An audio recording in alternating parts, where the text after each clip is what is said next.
end of time.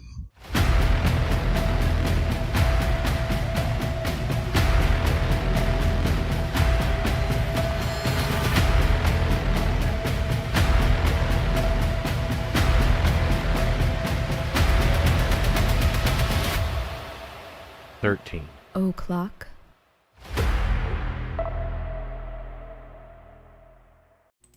Hey everybody, what's going on? It's Thanksgiving Eve, at least if you're in the United States. Oh, I guess that's why we had that moved over That's why there. it was there. Yeah, that's why it was there. It's okay. It's not like we have to hide the microphone or anything like No, that. Like it's it's an in the way. embarrassing kind of thing.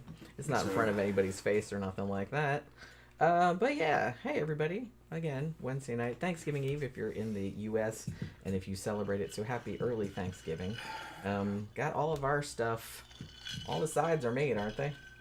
Yeah. We cheaped out. We didn't make pies. Not all of them. We went to Publix and bought pies. We didn't make any.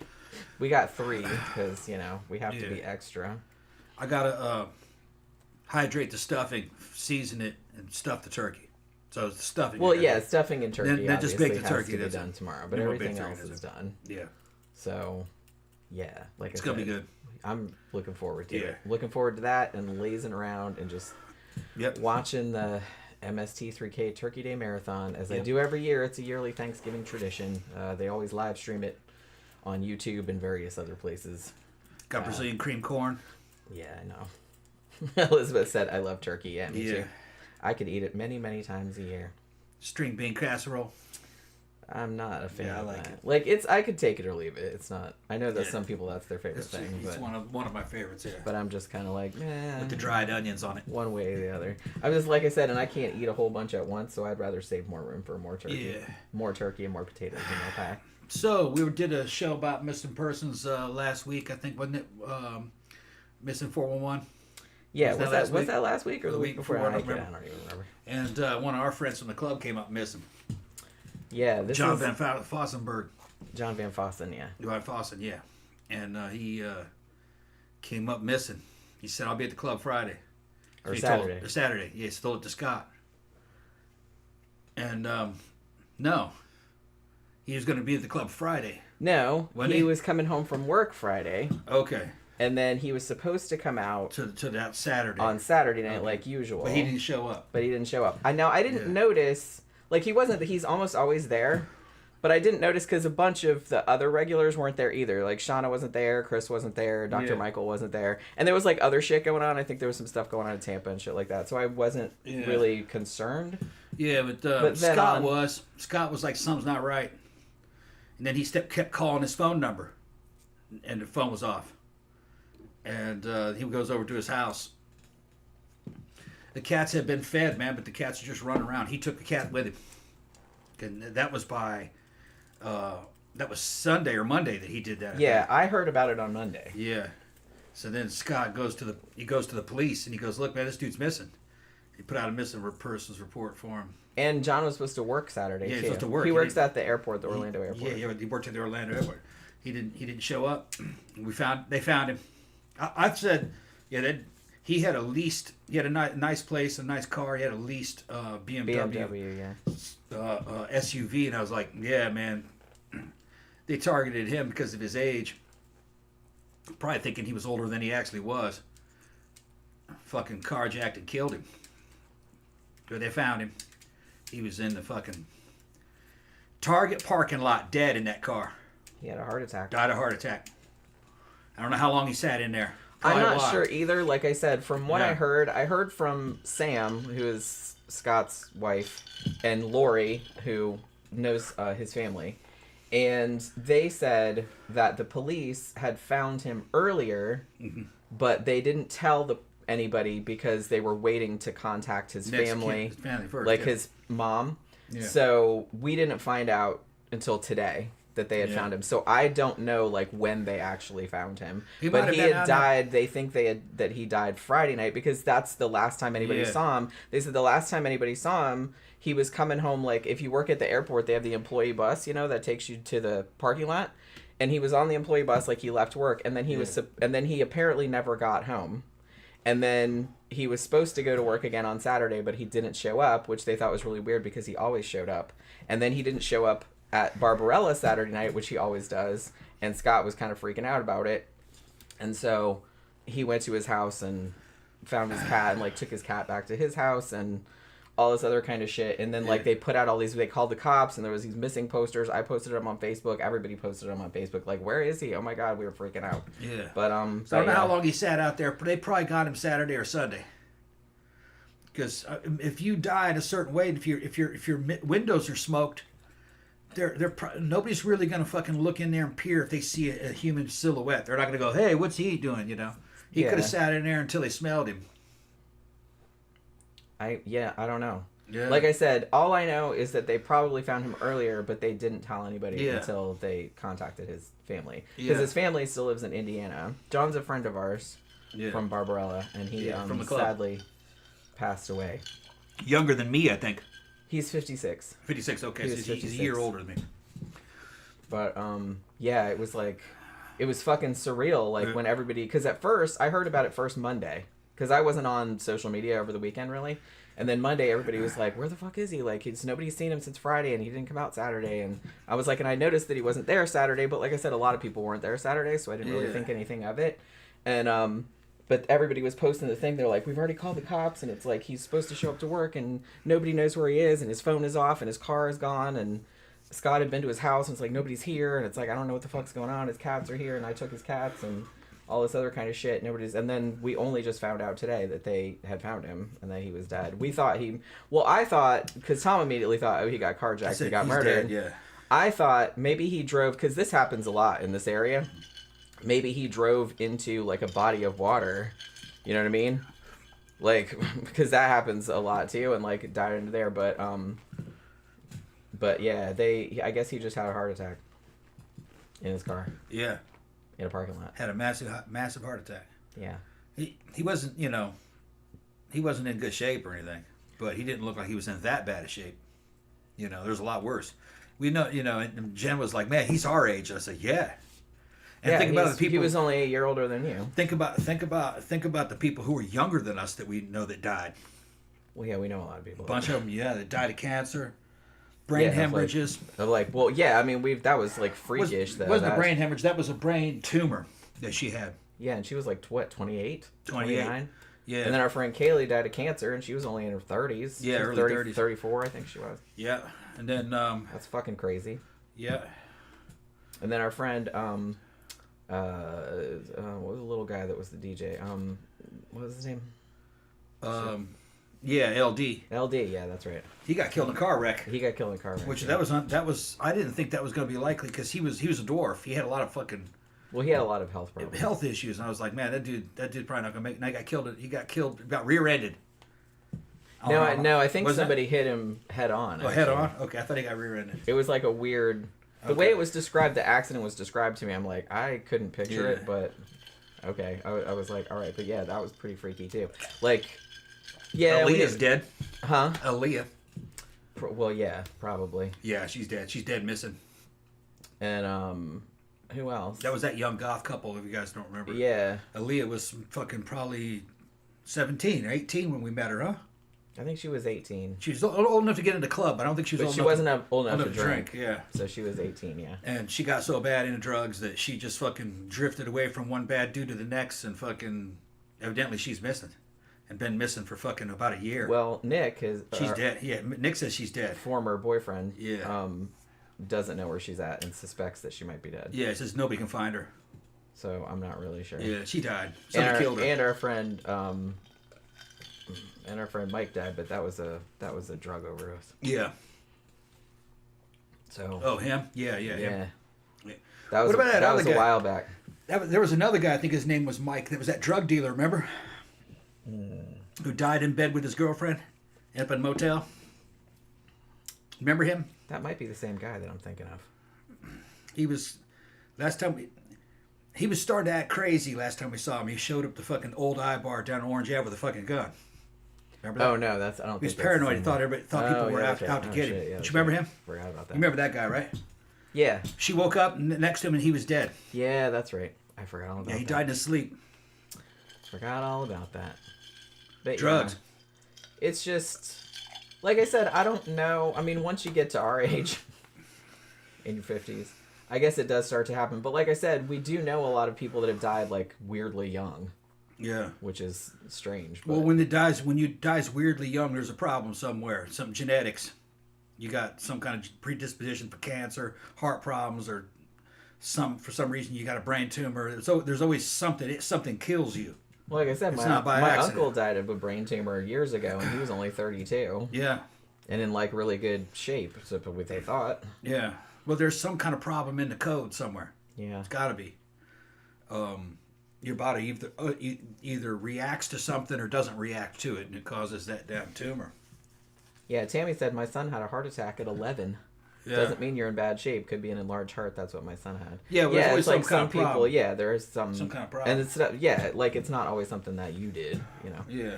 Well, hello there. Said sorry to hear about your friend. My brother-in-law passed a week before Christmas a couple years ago. Totally unexpected. Only 50 years old. That's what I mean. It's like it could happen. I don't know. It kind of freaked me out, like I said, because, I mean, John was, like, a super nice guy. Like, he was at fucking Barbarella, like, every week.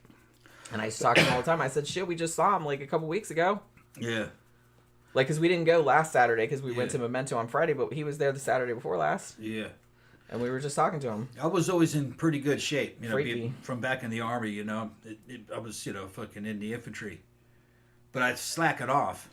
You just do it when you get older. You get real fucking comfortable. And actually not built to be comfortable. I'm actually kind of built to be challenged, really.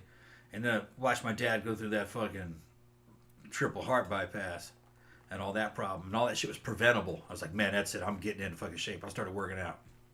Yeah, it'll catch up. Started working out so bad that I fucking needed HRT. Fucking started going on tests. I'm just trying to... There isn't anything wrong. Stave it off as long as possible. I'm gonna fight it. There wasn't anything wrong with me that would have killed me in my youth, so I must be fairly okay. It's just that you're at the age now when you get in your 50s. Even though you know my body mass index is pretty, you know, like I got my fat index is low. I should be in real good shape. My cholesterol should check out. What's gonna get me is gonna be cancer. Eventually, that'll get everybody if they live long enough. Yeah. That's just the way that cell duplication works. Yeah, that's what I say. Although there's some people say that they have ways around that, like gene therapies that they haven't released to the public. That would stop a lot of those cancers. I mean, maybe. Like I said, cancer, when you say it's not just one thing, you know what I mean? So it's not like, cure for cancer. That's... Yeah. It's about 7 or 8 different things. It's several different things that kind of under one umbrella, so you can't really, like, cure. But like I said, it's... So, you know, I was kind of bummed out. Like I said, as soon as I found out that he was missing on Monday, I was like, well, this can't be good. I mean, you know what I mean? There's no reason that he would do that. Like, so I knew he was dead. We were just kind of waiting for the inevitable. He didn't show up to work. He didn't show up to the club. Fucking didn't go get his cats, and his car wasn't around. He was dead. And like I said, if he didn't show up to work and he didn't text Scotty back... Wouldn't answer his phone, like, then, something's bad wrong. Yeah. And he wouldn't have left his cat. Nope. So... I knew he was dead as soon as I heard the situation. I kind of figured, too, because, like I said, why would he do that? But they didn't find the car, so I thought maybe the car was in a chop shop somewhere and he was fucking off in some ditch. Yeah, that was kind of the first thing that we thought, that he got carjacked, but... Yeah. You know what I mean? I'm fucking bummed out that he's dead, but it's like, I'm glad he didn't get murdered. Isn't that terrible? Yeah. Like, he died of natural causes. Hopefully he didn't know it hit him, but that's like, such a bummer. Yeah. American gangs usually won't kill a person during a carjacking. It's not worth it to them. The car isn't worth that much. But you see, we got Central American gangs in here now from Venezuela. And they do it like clockwork over there. So I guess once you've kind of grown up fucking shooting people over and killing people over cars, it's real easy to do it. When you come over here, you know, they just keep doing it. Like evidently there's a couple of cases where people have been kidnapped and held for ransom, but I think that was out in California. And that never happens in North America. That's a Central American thing. South America. When I was in Brazil, they were doing that. There's none to steal, so you just steal a person and hold them for ransom. Yeah. Tammy says, my grandma and her dad both lived to be 2 months shy of 102, no cancer. She said, my goal is to make it to 102. Yeah. I'm going to live forever. I mean, probably not. Don't say that. You know, kind of jinx yourself. Yeah, I'm jinxing myself. I'm not superstitious. But yeah, I mean, like I said, bad shit could happen at any time, obviously. But, you know, you just got to do what you can do. Like, don't worry about it too much. I'm kind of telling myself that more than anything because I have, like, bad anxiety issues. So I'm always having to tell myself, don't fucking worry about it. Don't fucking worry about it. I'm working on it, you know what I mean? Yeah. CB said one of my workmates died in his armchair in 2018. He had been there 2 weeks. No one was at his funeral because it was the start of COVID-19 restrictions. Yeah, He was in his chair for 2 weeks. I guess that's what he meant. Yeah. Yeah, I'm not sure. They're doing for our friend. They're doing a celebration of life. He's being cremated, and they're sending the remains back to Indiana, where his family is. I think it's Indiana, same place as today's show, actually. I was happy for him. He died peacefully, natural causes. Like I said, it could have been much worse. Yeah, I was in a way. I thought he got murdered. Like I said, I was like bummed out, but I was like, shit, man. At least he didn't get fucking murdered, because that would have been so fucking scary. Yeah. But yeah, I don't know. I'm just bummed out. Like I said, he was like a really nice dude. Yeah. He looked like a nice guy. He looked harmless. That's why I figured maybe they had targeted him. You know, like, oh, that's an easy guy to steal from. But that's not what it was. He just died of a heart attack. And he was one of those guys that was like looked like a normie, but had been around the goth scene so long. Yeah. And knew all the music and knew like because he knew all of that shit. Just like Scotty does. Scotty looks normal too, but he knows all the fucking shit. Yeah. And he was around. Like he went to gigs like back in the 80s. You know what I mean? Yeah. So he knows his shit. So he knew punk rock music. And so stuff he too. gets a pass because like he can look like a normie. Because he knows his shit, you know what I mean? And John was the same. Like, he just looked like a normal guy. Like, you'd never know that he hung out in those places, but he did. Yeah. So, yeah. So, that's, I don't know. That's just kind of a bummer. I was just thinking about it all day today. CB said, my family has a history of cancer and diabetes. Mine, too. So, hopefully I dodge the bullet. We'll see. You don't have any signs of diabetes? I don't know. Like, they used to test me for it all the time. It would have happened already. Yeah, because same with me. My granddad had it. My dad had it. My dad has it. Yeah. Like borderline. It's diet though. A lot of it is diet. Yeah, the South. That's true. And my grandpa and my dad like ate crappy. Yeah, my dad ate like shit. Food. Like I did when I was younger because that's just what you ate if you grew up in the South. But once I got older, I didn't eat that stuff anymore. Sugar and bacon grease. To that degree. He was born with a fucking bottle in his mouth that had fucking pork drippings in it. Yeah, that was something that's what they would do back then. Yeah. Fucking. I know. All his fucking arteries are all clogged up. High cholesterol runs in my family too, like on my mom's side. So I have to be kind of careful about that. But I actually got it down like just through diet. You know what I mean? But I just didn't have that same sugary diet, high carb diet that he had. So his insulin was fucking probably pegged through the roof. Eventually he wore out his insulin production, you know? Yeah. He became fucking insulin resistant probably. So then he had to start injecting it. Diet can affect that big time. CB said, my girlfriend just said I'll live into my 90s because I'm a prick. There's probably something to that. As Tom likes to say, evil never dies. Yeah. So you'll probably live a lot longer than me then, because I don't know. Because you're kind of evil and I'm a nice person. I'm a man though. Dudes don't tend to live this long. That's true. So it might balance out. Yeah. And we're in good shape. We're staying in good shape for our age. I mean, I feel okay. I don't really have anything wrong. Yeah. Other than just like random ass aches and pains, but nothing that would like necessitate that I think anything's the matter. You know. Jim works out twice a week. Yeah, you know. And I try not to eat too much, and yeah. I mean, we drink a lot, but only on the show. When we go out. Pretty much, yeah. It's only like a few times a week. Mm-hmm. We probably drink more than average, but not a lot more than average. Nuh-uh. I think there's people that drink a lot more than us. Oh, I'm sure there are. They're called alcoholics. Yeah. I wouldn't consider us alcoholics though, because I don't really think about it. Like when we're on the show, I'm like, yeah, I'll have a drink. When we go out, can't do without it. Yeah, I'm just like, yeah, they're like drinking in the morning and shit. I never do that. I never even think about it. In the morning, all I want is fucking coffee, man. Yeah. Tammy said, well, they say that only the good die young, so I'll live forever. Yeah, maybe I should be more of like a twat, and then I'll live longer. But yeah, I wouldn't do that to you, Tom. Like I said, I'm a nice person. Mostly.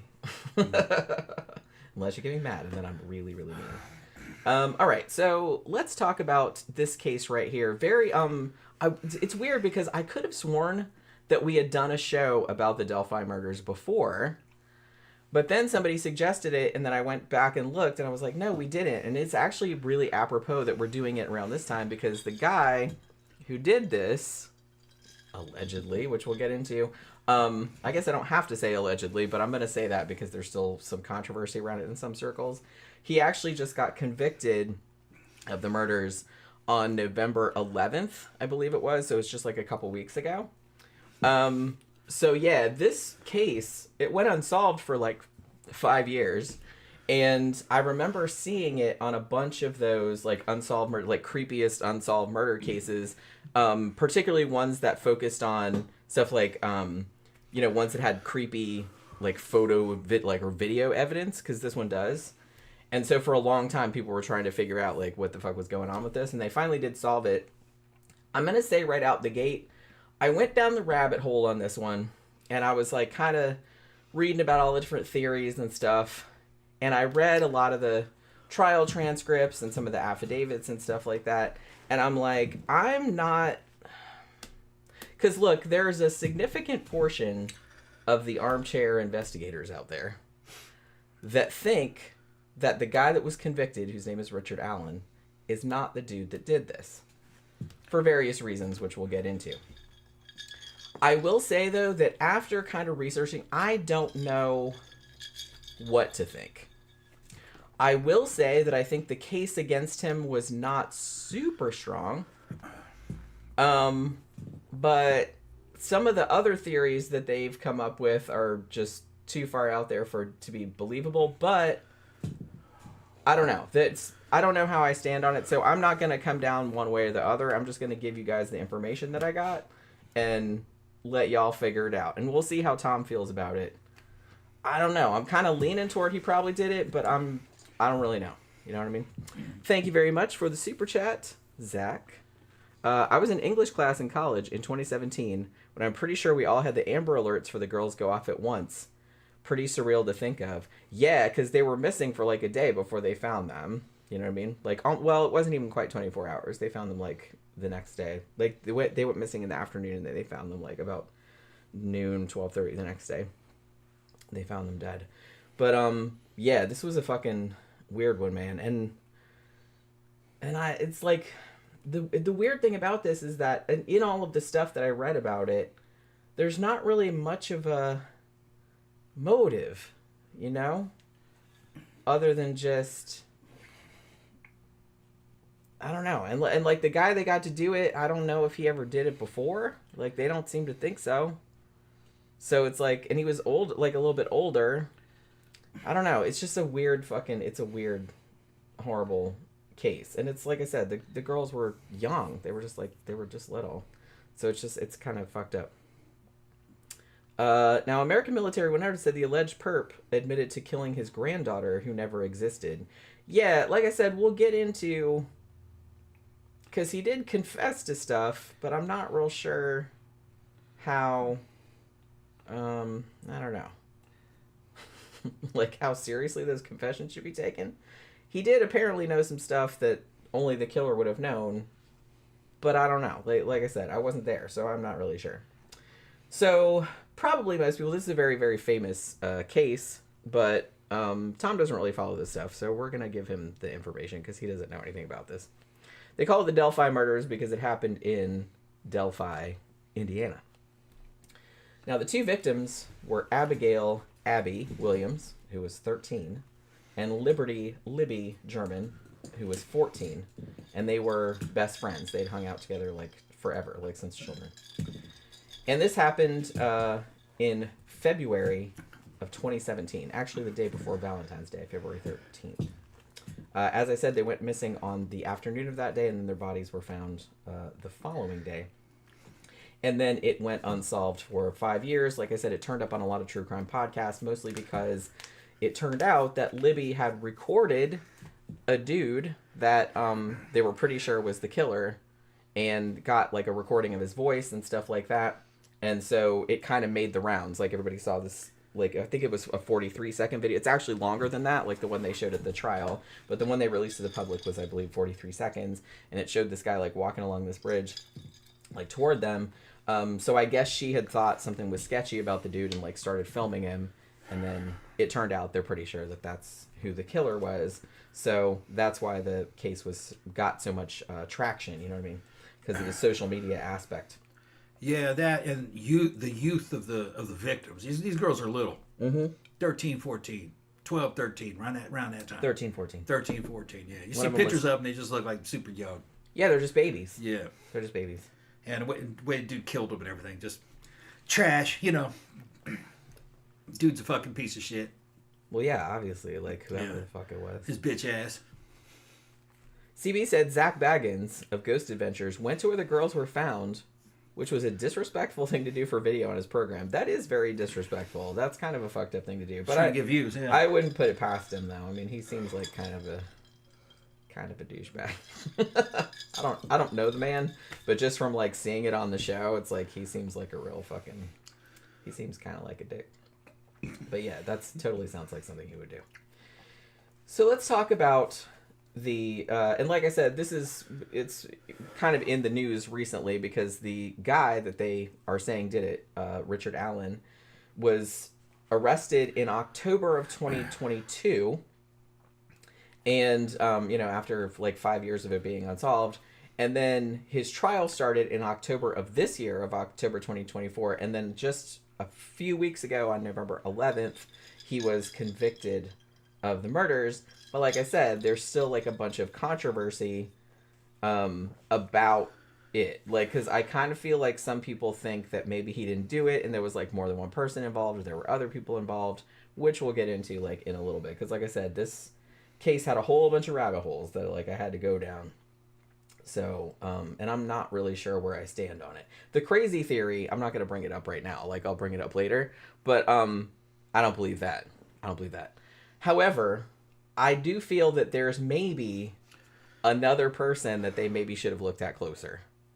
That's all I'm going to say. I don't know if this dude did it. I imagine he probably did. No, he confessed, though. But but we'll get into that. But like I said, there's another guy that they interviewed at the time who also seemed kind of sus, and I don't think they did investigate him and maybe they didn't find anything. I don't know, but it just does seem kind of suspicious. This guy, I'm probably like 75% sure that he did it. He got convicted anyway, and the jury saw shit that I didn't see, so who am I to question? I don't know, but we'll get into that. All right, so let's do like a little timeline of what happened. So February 12th, 2017, Abby stayed over at Libby's house. Like, they did a little sleepover.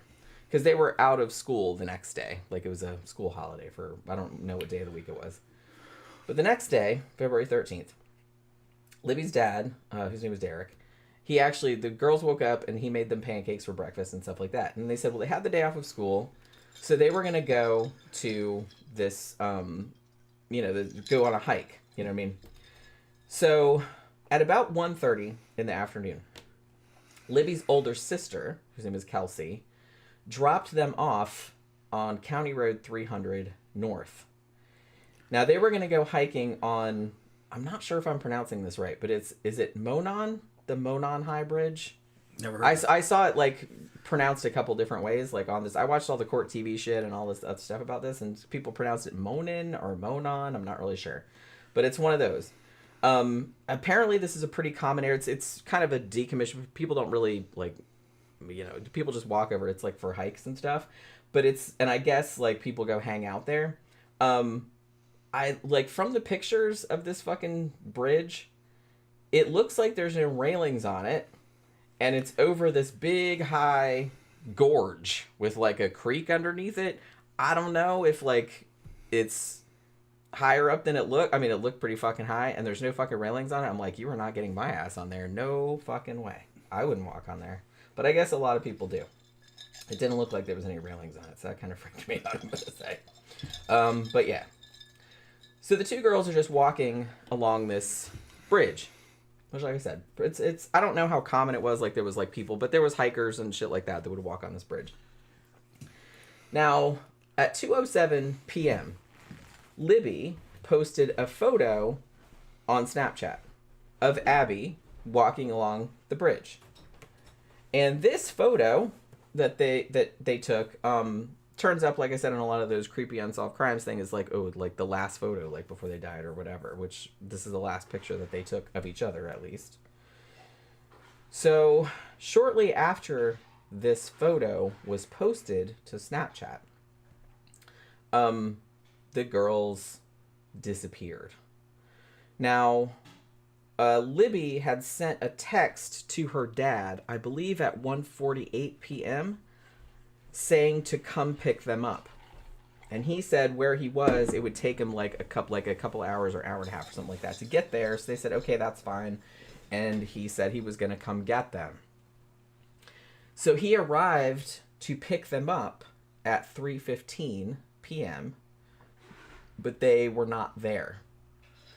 So at first, I guess the family are not super alarmed, and they go around like looking around where they think the girls were going, and they couldn't find them. So the family reported the girls missing at 5:30. Because they weren't hearing from them anymore, like on their phones or anything like that. So the cops come out and they do a search. They didn't suspect foul play at first, which I guess you wouldn't. They thought, oh, they just ran away or they're doing something. It's like, cops always got, I guess they know to do that because a lot of teenagers just, fuck off and they're at their friend's house, something like that, and don't think to call their parents. So it's just kind of like, but it's like every time I read about these cases, it's like, oh, a teenager disappeared, and then they're like, oh, the cops are like, they probably just ran away. That's because the cops say that's normally what it is. I know. Well, that's what I just said. They get all kinds of calls like that. And yeah. Like 99% of them are that it's fine, that they're fine. Right. So I guess they're just assuming that the kids are fine. But like, on the rare occasions when they're not fine, it looks real bad. Like in retrospect, you know what I mean? I'm just saying. So yeah, so they're like, we didn't think anything bad happened. But they searched the area and they didn't really find anything. Now, they continued the search, however, and then the following day, at, I believe, 12:17 p.m., somebody found their bodies. The bodies were located about half a mile east of the bridge on the north bank of Deer Creek, which was a little bit underneath the bridge, I think. I'm not real... I saw the Google map thing of it, like the satellite thing of it, but I couldn't really tell what was going on. Now, for a long time, the cops did not release the details of how the girls were murdered because they wanted, they do that a lot just sort of like, oh, if we get somebody that we think is the killer, then, they'll know details that only the killer would know because they haven't been released to the media, blah, blah, blah. Everybody knows that. However, I will note that all of the details did come out at the trial, so I'm going to tell you what happened right now. So both Libby and Abby are believed to have been killed with a knife or a box cutter. Both of them had their throats slashed. There were a few others, like kind of stabbed or cut wounds, but that was the cause of death. There was also a gun believed to have been used in the crime. They thought it was used to force the girls off of the bridge, down into the woods where they were eventually found. They did find an unspent round, one which had cycled out of the gun but not been fired, and this was from a .40 caliber firearm. Okay. This was found between the victims' bodies. Yeah, I think I know what he did. He had a round in a chamber. When he was negotiating with those girls, one of them moved or didn't believe it was a real gun or something, and he fucking racked the slide to make it. It makes kind of an intimidating sound to a person who's not used to it. Yeah, I saw somebody else say that. Yeah, when they rack the slide, the round that was in the chamber is ejected. Yeah. So you wasted a round when you do that. That's what he did. I was watching. There'd been no other explanation why a live round would be out of an automatic pistol. It means it was manually ejected. Yeah, and 40 is auto only. That caliber was invented as a replacement for 9mm. And I will tell you that they didn't know this until a little bit later, but the firearm in question was a Sig Sauer P226. Okay, yeah, good pistol. That was what military and law enforcement grade. Good shit. Expensive. But yeah, I was watching I was watching. I can't remember what channel it was, but it was a guy, and it was also Stephanie Harlow, who's like a big true crime lady on YouTube, and they were doing a show, and they were talking about this, and the guy he like had a lot of guns and knew a lot about guns, and he said pretty much that exact same thing. I got 9s and 40s and 380s, and I'm a 40 guy. Some guys, oh, not 40, that's out of style. That fucking round was designed to beat 9mm in every way, and it does. Real hot 40 is almost like up doing what 10mm does without the recoil. Nice, good shit. 9's good too, though. Either one, but I'd rather have 40. Round for round, yeah.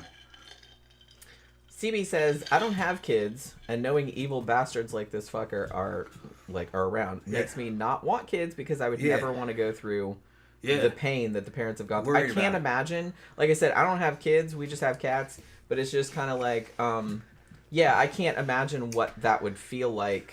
Or you go through the trouble raising this beautiful ass daughter, and she fucking ends up married just a total fucking dirtbag. He like fucking drags her through the mud. Well, that's hardly the same thing, is it? That'd be just as bad to be like. It wouldn't be just as bad. He just drags her through the fucking mud, just fucking destroys your kid, you know. American Military 100 said, Tom, there wouldn't be ballistic forensic evidence on an unspent round, would there? Yeah. Now, there would be, and that was actually an aspect that came up in this case. Yeah, what happens? Two things happen when a round is manually cycled through the action. The round moves forward out of the magazine. Any fucking roughness on the feed lips of the magazine kind of fucking will make scratches along the sides of the casing. Theoretically, that could be used as a fingerprint.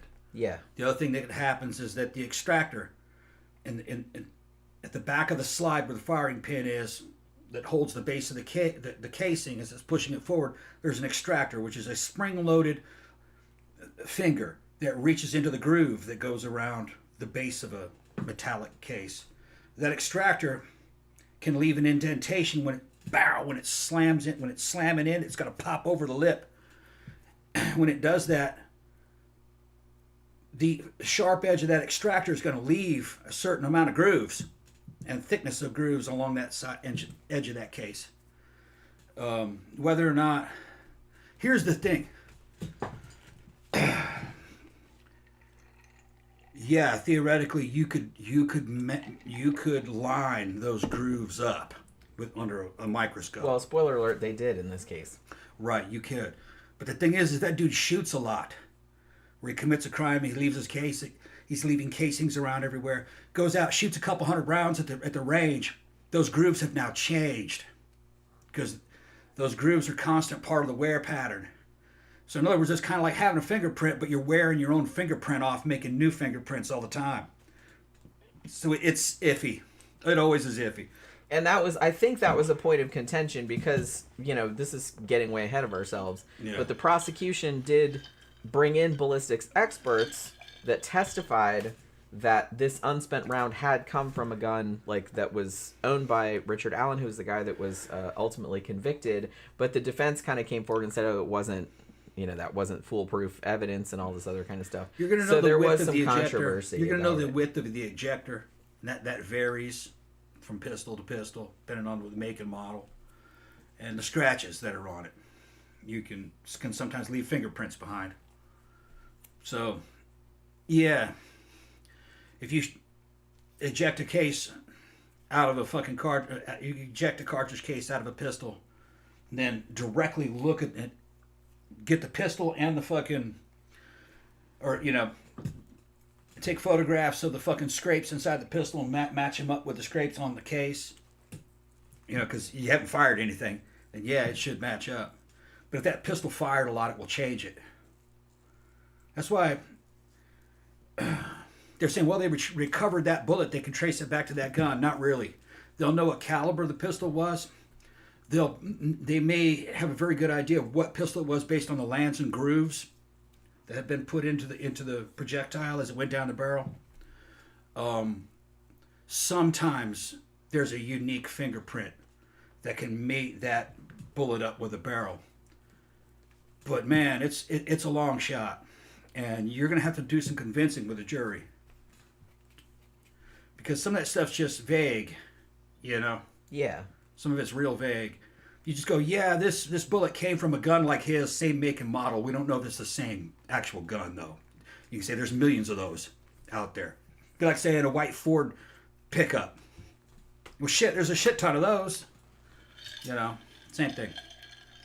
Yeah, and like I said, I believe there was like quite a bit of controversy about Yeah. the ballistics experts' findings in this case as well. So where was I? Okay, so both girls, their throats were found slashed. Now this was kind of weird, I thought. And this, like I said, this detail was not, I don't believe it was not released at the time. It was only released later, or it came out at the trial. Libby was actually found nude. Abby was dressed, but was wearing Libby's sweatshirt and jeans. There was no blood on the clothing, which suggested that she'd probably been murdered while she was naked also, and then she was dressed after she was dead. There were also a couple of articles of clothing missing from the scene, like a sock and a pair of underwear. They initially thought that probably the killer had taken these as a souvenir. I don't know if anything came of that, though, because I don't think they ever found them. Both of the victims also appeared to have been moved and possibly staged after death. There was no evidence that either girl had been sexually assaulted. What they think happened, they think that the killer had slashed Libby's throat and then dragged her, like, by her arm. Because when they found her, her arm was, like, over her head. Now, Abby, they thought she was probably killed on the spot where she was found. There was a lot of blood, like, in the area. But they said that Abby didn't have any blood on her hands, which probably, I mean, that suggested to the coroner that she had probably been either restrained or unconscious when she was killed, because normally if you get your throat slashed, your first thing is to go like that. So the fact that she didn't do that, like, suggested to him that she'd either had her hands tied or that she was already unconscious when her throat was slashed. He might have been sitting on her chest. It could have been, yeah. Depending on how big he was. Yeah, they're not entirely sure, like, how that went. So I yeah. don't know the order in which they were killed, and they think she was killed last. I'm not sure. Like I said, one of them was dragged and the other one they think was not. And one of them had her friend's clothes on. So the clothes got mixed up. Yeah. So he must have put clothes back on her. He did. That's what I just said. Did he say that? I don't think he said that, but yeah, for some reason, like, yeah, she had the other girl's clothes on. Either that or he made them both strip nude. Well, he probably did. And while he was trying to assault one of them, she ran off, so he slit that one's throat. And then dragged her back. Yeah, too. and her friend was running off maybe because only her friend's clothes were within arm's reach. Maybe she could get her friend's clothes on faster to run. Although they said that there was no blood on the clothes, so probably she'd been killed while she didn't have any clothes on. Didn't have clothes on. Okay. And then somebody put the clothes on her. Well, It's the weird. killer put the clothes on her. That's what I thought. That was really weird. I wonder why you put the clothes back on. Weird. I don't know. It's like, but and only on one of them. And leave the other one nude, huh? Yeah. Yeah, weird. And I thought I saw it reported somewhere that the other girl's clothes were found, like, in the creek, but I'm not entirely sure if that's true. I know that some of the clothing was missing, but I think the other girl's clothes were found in the creek. I'm not sure if that's true. Please correct me if I'm wrong. So, like, a couple of days after the murder, the state police started, like, showed to the media, like, this still image of a guy who was on the bridge trail near where the two girls were murdered. And I actually have it right here. This is the photo that they showed right there. That was him, huh? They didn't show they didn't say where it came from at first. They just said this guy was, like, on the trail, like, at around the same time. That girl took that picture, huh? Yeah, it later came out that that she had taken it. They just called him Bridge Guy. And what's up with the background? What do you mean? What is that behind him? It's Looks just like he's walking up a wall, he's 30,000 feet above a fucking desert. No, it's just regular. So here's the bridge down here, like, at the bottom that he's walking on. And that's just, like, foliage or whatever in the It's background. so blurry. It's over. Yeah, well, like I said, it was just like a shitty, like, image, you know what I'm saying? But yeah, so they thought this was obviously the prime suspect, and like I said, it came out later that this was from Libby's phone. Okay. There was also an audio recording, like, that was released a couple days later, or like the following week. And in this audio recording, you can hear a man's voice saying, "Down the hill." Like, and you're led to assume that he was telling them to go down the hill or forcing them down the hill. So they had a news conference around February 22nd, and they said, yeah, these all came from Libby's smartphone. And they basically said they thought that she was amazing, that she had actually had the presence of mind to start recording because she thought this dude walking toward them was kind of sketchy, I guess. Look, the kids of today do that automatically. And so she just started recording. And I don't know if the dude knew he was being recorded. They always got their hands on their phone. I mean, yeah. If anything happens, they start filming it immediately. Or they start recording it. Yeah. They just do that. If the dude threatens them, they'll take a picture of it. Yeah. Scientologists do the same shit. Well, yeah. But not for the same reason. Yeah. They're similar. But it turns out that they had found the phone under her body. He didn't take the phone. At the crime scene, yeah. And so he must not have known that she was recording him. It was under her body. Yeah. That's where they found the phone. Yeah, he didn't know about the phone, I guess. Like I said, or he didn't think about it. He it, couldn't have known that she was recording him then because you'd think he would have taken it. Yeah. Taken it and destroyed it. If he knew about it. So she must have been like really sneaky about it, which I can't imagine. Fucking hell. 14-year-old girl fucking doing that. But yeah. So a couple months later, they actually had a composite sketch of somebody. Now the sketch was kind of from the video there, which obviously you couldn't really see the dude's face. You could just kind of see what he was wearing and stuff. But there had been some other like hikers and other people in the area in the day, because like I said, it was kind of a popular hiking area, and other people had seen various people in the area that day at around that time. So the composite sketch, I'm led to assume, is from those people's sightings of him. Now I'm going to show this. Okay, so right here, the one on the right, the dude with the hat, that was the initial sketch that came out, which kind of looks like Bridge Guy, right? Yeah. Now the one on the left is one that came out like a couple years later, and people are still confused as to like, who the fuck is this guy, because it doesn't look anything like the dude that was on the bridge, I guess. But I guess this is a dude that other people saw in the area at the time, I'm assuming. But I think that this other sketch is maybe one of the things that's making people think, oh, maybe there were two people involved or something like that. You know what I'm saying? Based on that girl's photo, that was the killer. And it's the dude on the right. That's what I'm saying. That looks a lot more to me like what that guy would look like. What that dude would look like. Yeah. He looks like off that fucking, what is that? Off that Austin Powers fucking movie. Fucking Fat Bastard. He does look like Fat Bastard. Yeah, get in my belly. Yeah, that's Fat Bastard. Yeah, the other guy looks much younger. Yeah. Which I don't really get that. And I've never really, like I said, I couldn't read every single thing about this, but I've never really heard a really good explanation for what the other sketch was about, because that other sketch came out. He was a dude in the area that people remembered. That's what I mean. That he was just, because they were looking for people. Because anytime a crime like this happens, they're not just looking for suspects. They're looking for people that were in the area at the time who might have seen something to lead them to the suspect. Yeah. So just because they release a sketch of somebody, that doesn't mean they're necessarily the murderer. That means they were in the area at the time and can maybe help the police because they maybe actually saw the murderer.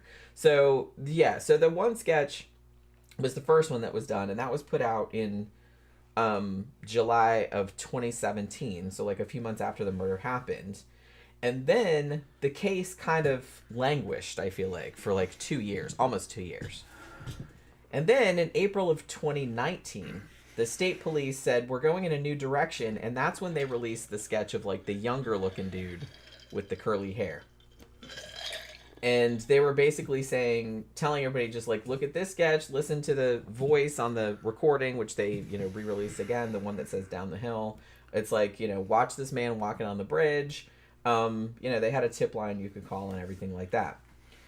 Now, one thing they did say, and I saw like the press conference that happened around this time when they just released this new sketch. And they said that they thought this dude was quote unquote hiding in plain sight.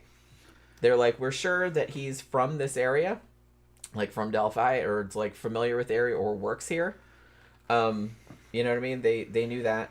And so they basically said, look out for this dude. He's probably like living among you, which I'm sure like, because Delphi, from my understanding, it's a pretty small town. Like it's pretty rural. I think there's only like, the population's only what, like 3,000 people? Something like that. It's like pretty small. So it's kind of an everybody knows everybody kind of place. You know what I mean? Now, this was a little digression that they had. In December of 2021, like I said, this case is kind of going nowhere. Like, you know, there's shit going on. Like, they have leads and stuff, but mostly, like I said, people like, ooh, it's unsolved, and here's this creepy... They keep showing this video, and, like, nobody can figure out who it was, right? In December of 2021, they investigated this dude whose name was Keegan Kline. Now, the reason that they looked into him was because a social media account he created, I'm not sure on what platform it was, I don't know if it was Instagram or it might have been Snapchat, was one of the last ones to talk to Libby before she disappeared. Now, he had created an account under the name Anthony_Shots. And this is kind of hilarious if you see him in real life, because he looks like, you know when somebody says, like, basement dwelling incel?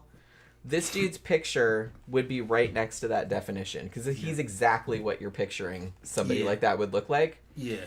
So he, Now, not to disparage incels. Some dudes just can't get laid. Nothing wrong with them. They just can't get laid. That's one of the things about throwing the incel term around. Like, well, if you're an incel, then you must be a bad person, you know. Well, no, I'm not saying that. That's not what that, I'm not saying that. Yeah. Well, now this person was a bad person. Yeah, he didn't kill anybody that we know of. Right. But he was a bad person. Yeah, I'm just not going to beat up on the incels. They're not as lucky as I am. I'm just saying that when most people picture that, this dude is who you're picturing. Like, pretty much exactly. Yeah. Because when I saw the picture, I was just like, yep. There you go. Yeah. And the funny thing was, I mean, it's not funny, it's kind of fucked up. But he, under his Anthony Shots persona, he actually stole a real male model's photos, like this real young, jacked looking, you know, this model kind of dude. And he made this thing, and he was using it to communicate with girls, young girls, obviously, because he contacted Libby, who was only 14, and was trying to solicit nude photos from them. Yeah, doesn't work. Yeah. And they found out later that he also had a social media account called Emily Ann, where he was catfishing, like, teenage girls from ages 12 to 18, like, all over the country. Doing that kind of shit. Now, he was never officially named as a suspect in the Delphi murders, but they did look into it because they thought it was suspicious that he was the last person that had talked to Libby or contacted her over social media. Now, I will note, like I said, as much as you're defending the incels, this person actually was a very terrible person, because after they investigated him in relation to this, he actually ended up getting arrested on 30 charges relating to child exploitation, kitty prawns, and child solicitation. This is because they searched his house. I don't think it's the same dude. Well, no, I didn't say that. Okay. You didn't listen to what I said. What's it? They investigated him in relation to this case, just to see if he was the murderer. But while they were investigating for this case, they found all this other shit. Right. Okay. So yeah, like kitty prawns and all that kind of stuff. So because they searched his house. So he actually ended up getting sentenced to 40 years in prison. 40 years. For all that fishing. For all the kitty prawns. That he had. Because like I said, they searched his house in 2017 and found all kind of horrifying shit. Yeah. So he got 40 years. But yeah, he wasn't the killer, but they found this dirtbag just because they thought he might be. So they looked into him, and they're like, oh, well, he's not the killer, but holy shit, look at all this other crap that he did. So yeah.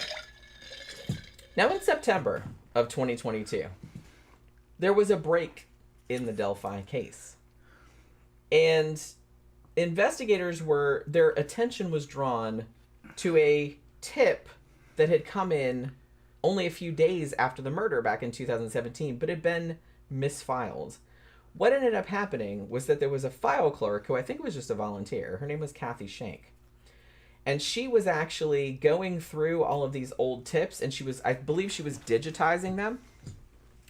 And she saw this one that had to do with the Delphi case, and she thought it was kind of weird.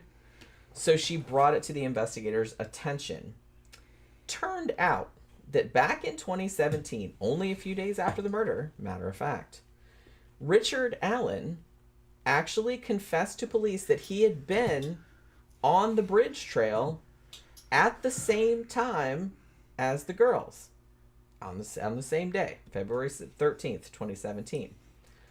So, at the scene. Now, in this tip, he said he didn't see the girls and didn't kill them, but he's like, well, what ended up happening, so he said, was that his wife, because he was married, had a couple kids too, but his wife, Kathy, said, oh, well, if you were on the bridge that day, like, the cops are asking for information, you should probably go and tell them that you were there and all this other kind of stuff. So he decided to do that, even though he evidently didn't have any information to give them. You know what I mean? He just said he was there. But the fact that it placed him at the same place and time as they were, little sus, probably should have been looked into, but wasn't.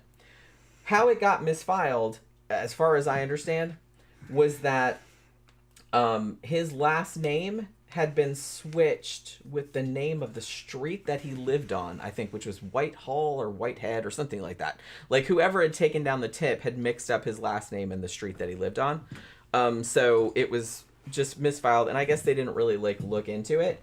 So they didn't really find it until several years later, and then the investigators were like, well, probably we should have followed up on this, and we didn't. So now they're going to do it. So they go and find this dude. Now, in late October of 2022, they take Richard Allen into custody. The dude was then 50 years old. And he shows up in court on October 28th.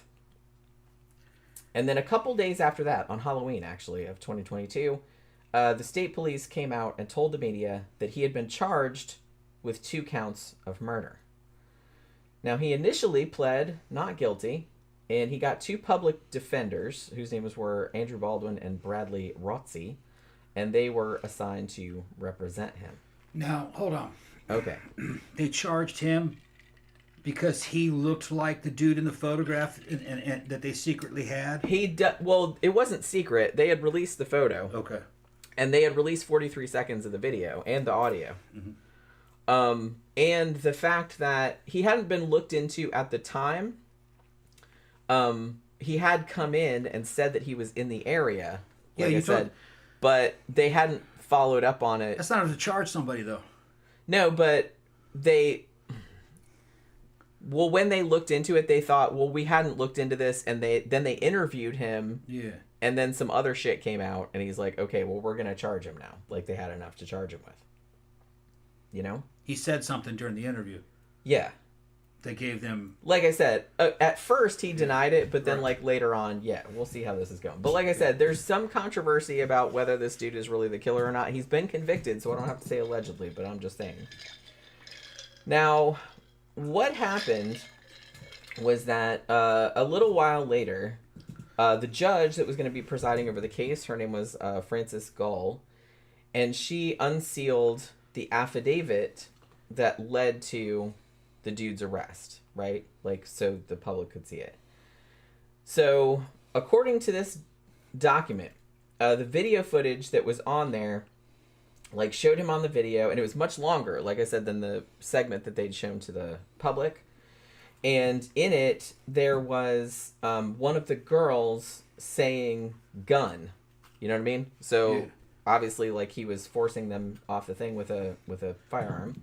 And then there was a longer thing of him saying guys down the hill, all this other kind of stuff.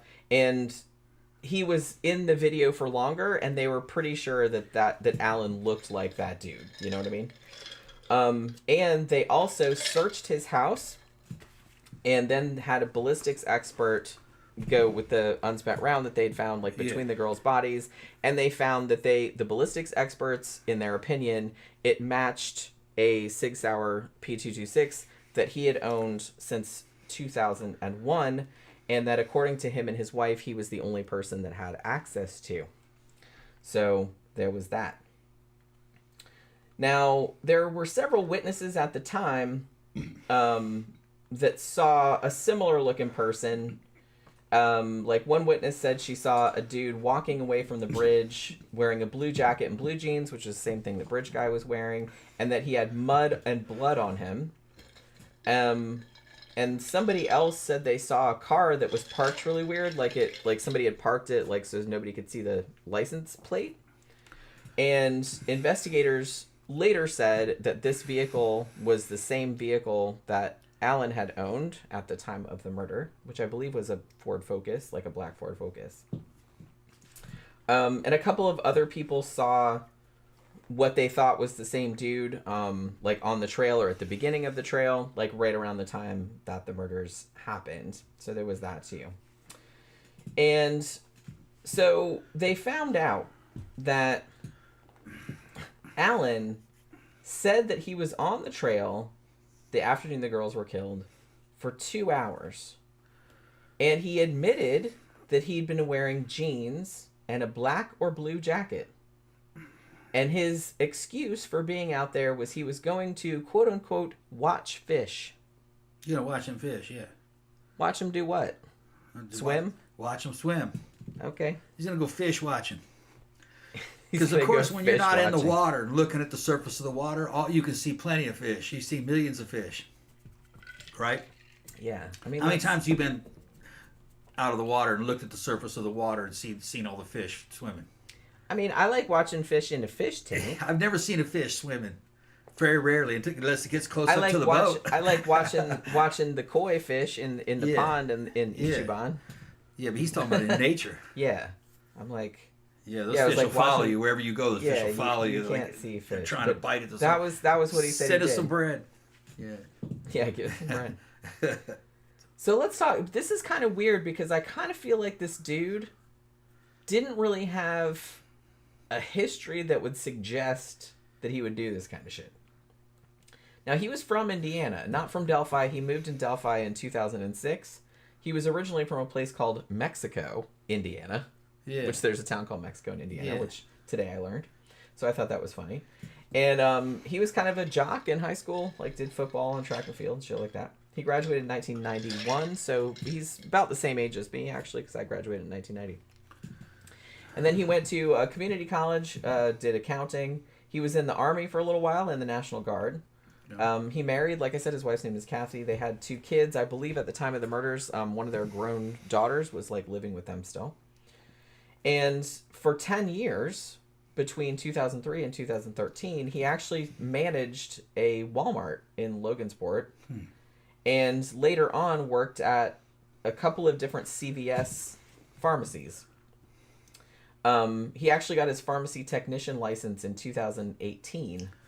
So he was working in the CVS in Delphi, and a lot of people knew who he was. No prior criminal record. So, after he was arrested, he actually told the cops he was the morning of the murders. He said he was visiting his mom in Peru, Indiana, and his wife was at work. And he said he was going to go out to the trail to, quote-unquote, watch fish. So he said he left the house at 11:15 in the morning and got to the trail about 12:15. And he said that he saw 3 girls passing by, but not those 2 girls. He said these were 3 other girls, he said. And he said he didn't see the 2 girls. He didn't see Abby and Libby. And he didn't see anybody else after he saw those 3 girls. Then he said he was on his phone looking at the stock market or whatever. And then he's walking around and he realizes that he's kind of lost and doesn't know where his car is. And then like later on he finds out where his car is, and then he drives back to his mom's house. And so, like I said, later on, like when they found out the girls were missing, he told his wife, "Oh, I was on the trail that day," and she said, "Oh, you should go to the cops and say about it," which is when he went. The weird thing about it, and I found this out later on, Libby's grandparents said that they had been in the CVS where he worked and that he had processed photos for them, like after the girls were killed. Like I said, yeah, like everybody kind of knew him. It's kind of weird. And the weird thing too is like there was a photo that his wife posted in December of 2021, and it's a picture that she took of them, like a selfie of both of them, and it was in a bar in Delphi, and on the wall behind him is a police sketch of the murder suspect. They took a picture like in front. I don't know if they meant to take a picture in front of it, but it's like behind them, and he does kind of look like the dude in the likeness, but you know the dude in the on the poster. But I thought that was kind of weird. And the weird thing about it though is that apparently the CVS where he worked had that sketch in it for a really long time, and as far as I know, nobody came in and said, "Hey man, that looks like you." You know what I mean? Like, I don't think anybody did that. I mean, I don't know. So, I don't know. Because people said he still worked there and, like, everybody kind of knew who he was. So, it seemed kind of weird that people didn't point him out. But I don't know. That was, like, some people that were trying to say that maybe it wasn't him. I don't really know. Now, there was a whole, like, before the trial, there was a whole thing where the judge was like, she did a gag order, and like they were trying to get it moved to like a different county because of all the publicity around it. Because like I said, this was like a huge fucking deal. It's like a tiny little town, like nothing bad happens here and shit like that. So there was that, but that didn't work out because they still had the trial in Delphi. And in October of 2023, before the trial started, the judge actually removed his defense attorneys because somebody that used to work in the attorney's office, was like a friend of one of theirs, leaked the horrible, gruesome crime scene photos to the public. And they actually turned up on social media, and as far as I know are still out there. I'm not going to look them up, but you can if you want to, because they are out there, and they're apparently really bad. But yeah, so somebody leaked them. They're pretty sure they know who it was. So because of that, yeah, because of that, the judge thought that the defense attorneys were incompetent and negligent in their defense of their client, and so she kicked them off the case. Now, the attorneys were a little bit salty about this, and they said that the judge, their story was that the judge, quote unquote, coerced them into quitting. And they then shot back by saying, well, she should be recused from the case because she's like against us or whatever. So they assigned 2 more public defenders, and they were only on the case like a little while. This is before it even went to trial. And then they actually filed a motion to take themselves off the case. And then the Supreme Court said, no, put the original attorneys back in there. So that's what they did. It was a whole clusterfuck. So the trial actually started October 18th of 2024. And like I said, they didn't move it. They had it in Delphi, Indiana. Now, since his arrest, like I said, even though Richard Allen initially denied even seeing the girls on that day, even though he did admit to being in the same area at the same time as the girls were abducted, once he went to jail, he confessed to the murders more than 60 times. Most of the times on, jailhouse phone calls, because they record those, to his wife, to his mom, to various other family members, things of that nature. And apparently, in some of these phone calls, he did give some details that probably only the killer would have known.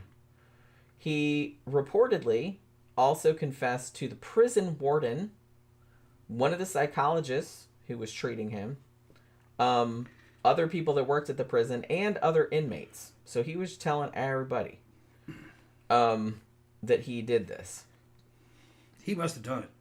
Now, Yeah, well, like I said, we'll get into that in a second. Like why there's a controversy about it. Those photos aren't easy to find if they're up there.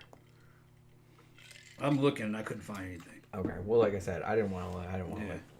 But I was just like watching. Usually you see little thumbnails, you know what I mean? I was just you already watching know. some shit, and like some other people said, yeah, they found him, but you know what I mean. You have to know how to find them. Maybe they've been taken down since. I'm not really sure. Yeah. Because there was like a big stink about them being Being released because it was like somebody in the defense attorney's office. Like it Right. wasn't the defense attorneys themselves, but it was like Yeah. a friend of theirs that had used to work for them. Like for some reason, somehow got hold of them and They left a little shrine, a little flower shrine where they found the bodies. yeah. On that near that bridge. I think they also like named a library after them and Yeah. made like a little park and like a sculpture and stuff like that. So like I said, it was a big fucking deal. So they had like a couple psychologists like look at what his fucking problem was. And one of the psychologists thought that he was seriously mentally ill, like seriously.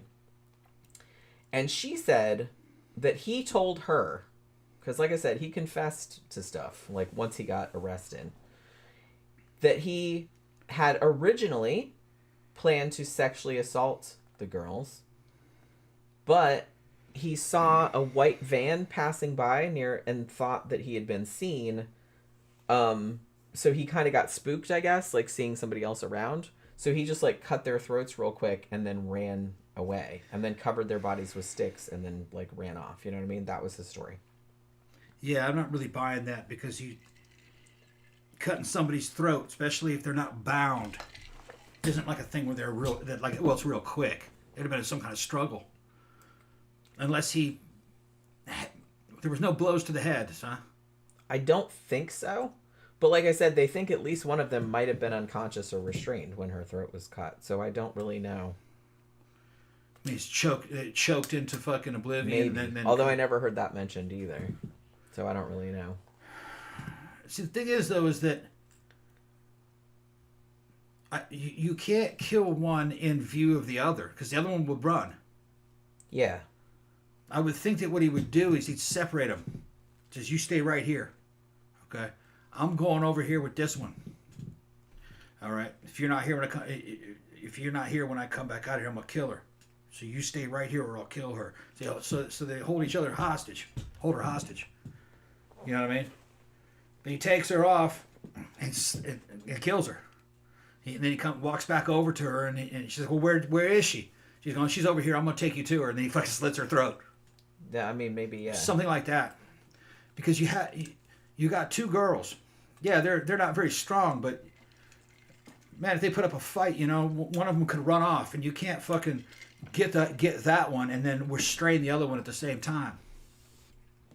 So he used some kind of trickery, some kind of duplicity with them, and he must have separated them and killed one, then came back for the other one, and then killed her. Didn't you say that the bodies were together, weren't they? Yeah. But it seemed like they had been moved, right? One of them was moved. Yeah, he went back over there where the first one that he killed, and he brought her over by the second one, threw her Yeah, down I next mean, to one her. of them had been dragged. Yeah. The one girl they think was killed on that spot, but Yeah. the other girl they think was killed elsewhere and then dragged by her arm. Nasty fucker. Yeah, and like You're I lucky said, I wasn't there. I mean, like, no Fuck him fucking reason. Uh, So, interestingly, this white van that he supposedly saw was driven by a guy named Brad Weber. Now, this guy owned property pretty near to where the girls' bodies were found.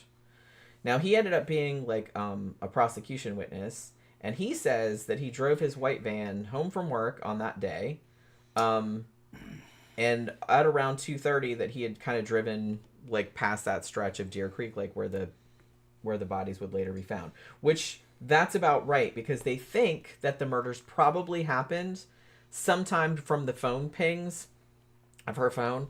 They think it was sometime between about 2:13 p.m. and 2:32 p.m. like is probably when the crime happened, like in that time frame. And that about lines up with what he said, like where he was coming home and the van would have been and everything like that. Here's the weird thing though, because I saw this thing where it said that the phone's last ping was at 2:32. But when I read the affidavit about another guy who we're going to talk about later, that affidavit said the last phone ping was at 5:30. So I'm not really sure which one is correct.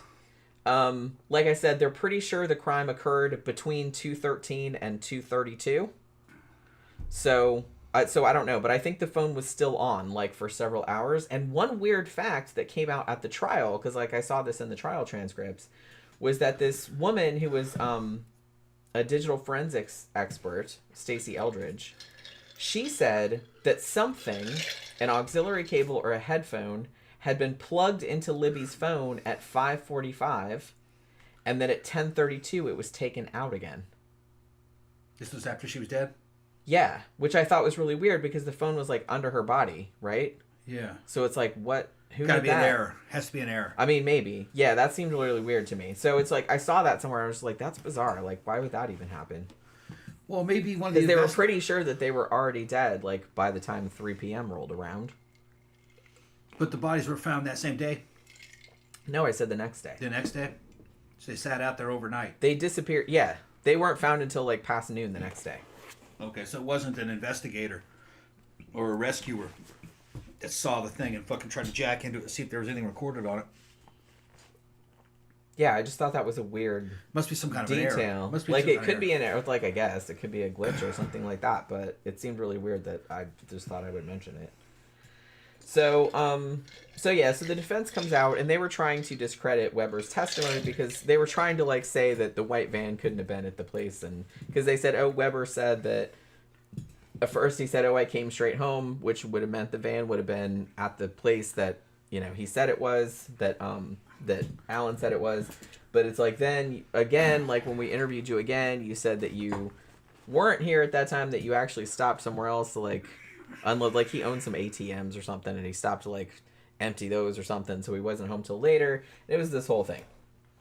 So I don't really know, like, how that whole thing played out. And the thing about it is that I don't know, like, the fact that he had inconsistencies in his statements. I don't know if anybody ever thought of Brad Weber as a suspect or anything like that, or a person of interest. He said he didn't know anything about the murders until the cops woke him up, because he said he came home from work and then, like, he took a nap or something like that, and the cops woke him up and said, before the bodies were found, and said, you know, these girls are missing, can we search your property? And he said that they could, because it was right near there, and he gave him permission to search it. So it's kind of like that. So I don't know. It's just kind of like this whole clusterfuck. Like I said, I don't know if anybody ever thought he was a suspect or not. He doesn't seem all that suspicious, but it does seem weird that he couldn't really say, like, what he had done on that day. Yeah. Although, you know. CBs want to know why people would want to see photos of dead children. And it says, well, people were interested in the case, just like I was interested. They want to see the crime scene. Just like natural curiosity. It doesn't shock me like it would shock other people. I've seen lots of dead bodies handled them. Mostly shit like crash rescue. Talking to dudes that have been in fucking accidents and they're dying, and dude dies while you're talking to him. Just after you've seen a bunch of it and, like, dealt with bodies, your brain kind of changes. I can look at photographs of that and I don't really feel a whole lot because I know that those people aren't there. When you see a dead person, it's more like a mannequin. There's not a person anymore. It's just a shell. So, but, you know, people would be curious of what happened to him exactly. You know what I mean? I think it's just natural human curiosity. Like, you know, how badly did he hurt him? That kind of deal, you know. But I was interested to see the crime scene. I've seen lots of crime scene photographs. I used to have them up on the old internet back when the internet was the Wild West, back in the 90s. You could go to fucking Gore Gallery, fucking Rotten.com. They had all the they had crime scene stuff going all the way back to, like, the 30s and the 20s. 1800s crime scene photos. They have all that. It's just harder to find now. But that's where I first saw all Jeffrey Dahmer's pictures. I've seen all his pictures. They were up there on Rotten.com for a while. I've seen most of those too, actually. Yeah. The things he had made out of the bodies, and guy in the shower and a dude in the bed, you know, they're cleaned out like you'd clean out a deer, gutted, head gone. He's spawning them out, putting them in positions that he liked, and taking pictures of them like it's art. You know. Like I said, I've seen a lot of them too, but it's just kind of like I said, I write about true crime all the time, so it's like, it'd be weird if it bothered me, but it does kind of, like, I'm not going to go looking for them, but I have seen a lot of them. They bother me, but... Some of it is very educational, especially the suicide ones. Okay? After you see those photographs of what those people look like when they're found, you're not going to want to take your own life. Especially some of the ways these people have done it. You know, like shotgun blast to the head. You know, what that body looks like. You know, what kind of mess you leave behind for other people to clean up. You know, and something nasty to see. Although that might be why they do it. Maybe that's part of the spite. Maybe it's like, fuck you guys. I kind of wondered about, because I was writing about some cases from like the late 1800s, early 1900s, and there seemed to have been like a little mini trend of killing yourself by jumping in front of a train. Yeah. And I was like, that seems like a real dick kind of too move. slow. Yeah. Well, it seems like a real dick move too. It's just kind of like, look, I get wanting to end your own life or whatever, but it's just kind of like, why? It seems to me that they're doing it on purpose to like make as big a splash as possible, because it's just kind of, pun not intended, but why would you want to make somebody see that? Like the engineer, everybody on the train, why would you want to make somebody clean that up? Because that's a fucking mess, getting hit by a train. Yeah. Like, why would you want to do that to somebody? Yeah. Like, that seems really I saw a photograph of one dude. He had a gas stove. He wrapped a plastic bag around his head, pulled the fucking broiler out, the old gas broiler, and he had it he disconnected something, and you could see that he had the plastic bag wrapped around the gas feed hose. I guess he unplugged it somehow from the burner, and he was filled up that plastic bag with fucking I guess it's propane gas probably, or natural gas of some sort. That's what he used to kill himself. I think he thought that was going to be kind of like a non-violent way to go, you know what I mean, and not leaving a big mess. But when you see the photograph, man, the whole inside of that plastic bag, you could see a layer of blood underneath it, because he just, I guess, coughed up blood, I guess, in his death throes. He was probably unconscious. But it was a nasty sight. Yeah. I mean, someone got to find that. Yeah. And somebody got to clean that up. Yeah. Why would you want to do that to somebody? Yeah, he's laying there on the ground, fucking with his head up against a broiler, fucking plastic bag in there, and you see those fucking blood. I would never want to give somebody that fucking trauma. Yeah. You know what I mean? Not on purpose. That's terrible. Like I said, all those dudes that used to jump it was almost always dudes. They would always like jump in front of trains, and I was just like, what? Women tend to use pills. It's like, I'm sorry that, well, at least that's kind of like, doesn't fuck up your body too bad, so it's just kind of like, it's still upsetting, like, to find you, throw but up a lot, though. Yeah, but it's not the same thing as like splattering your fucking body all over the fucking railroad tracks. That's a whole different thing. You know what I mean? Like I said, because I understand like that people might want to do that. I get it, but it's just kind of like, I would try to do it in like the least fucking obtrusive way that you could, because it's like, why would you want to do that to somebody? Like, that's gonna be somebody's never gonna get over seeing that. Like, they're gonna go to sleep at night and that's all they're gonna see. You know what I mean? It's like, I wouldn't want to do that to somebody. That's terrible. But yeah, so here's something that it doesn't get talked about much these days, but I saw it on like a documentary about this case, and then like I went and looked up, and I had to go back a couple pages to like look about this. So like I said, as far as I know, like Ron Weber, I don't think he was super sus, because he was just kind of like, he couldn't remember like what he had done on that particular day with the white van and all this other kind of stuff, because they were trying to corroborate Alan's story, that it's like, oh, well, I was going to sexually assault the girls, but then I saw this white van go by, and it's like I got spooked and blah blah blah. And then it turned out that Weber had indeed, according to him, like driven this white van past, and it would have been in the area at the time. And like I said, the defense was kind of like, well, yeah, but you said this and that and the others. There was like this whole thing, but I don't think anybody thought that Weber had anything to do with anything. However, one dude who, as far as I could determine, was kind of the main suspect because Alan was not on the radar until, so it seemed very sudden, like when he got arrested, because they're like, who the fuck is this guy? The dude that was the main suspect at the time was a dude named Ron Logan. Now, this guy owned the property that the girls' bodies were found on. Now, he's dead now. He died of COVID in 2020. His property was searched at the time of the murders 2 times. The location where the bodies were found, 1,400 feet from his house, which I thought was a little bit fishy. Now, there was an affidavit that came out to search his property, you know what I mean? Because that's the thing where you're saying this is all the reasons we have why we want to search his shit, you know what I mean? And it seemed at the time, this was before Richard Allen, this was way back in fucking 2017 or whatever.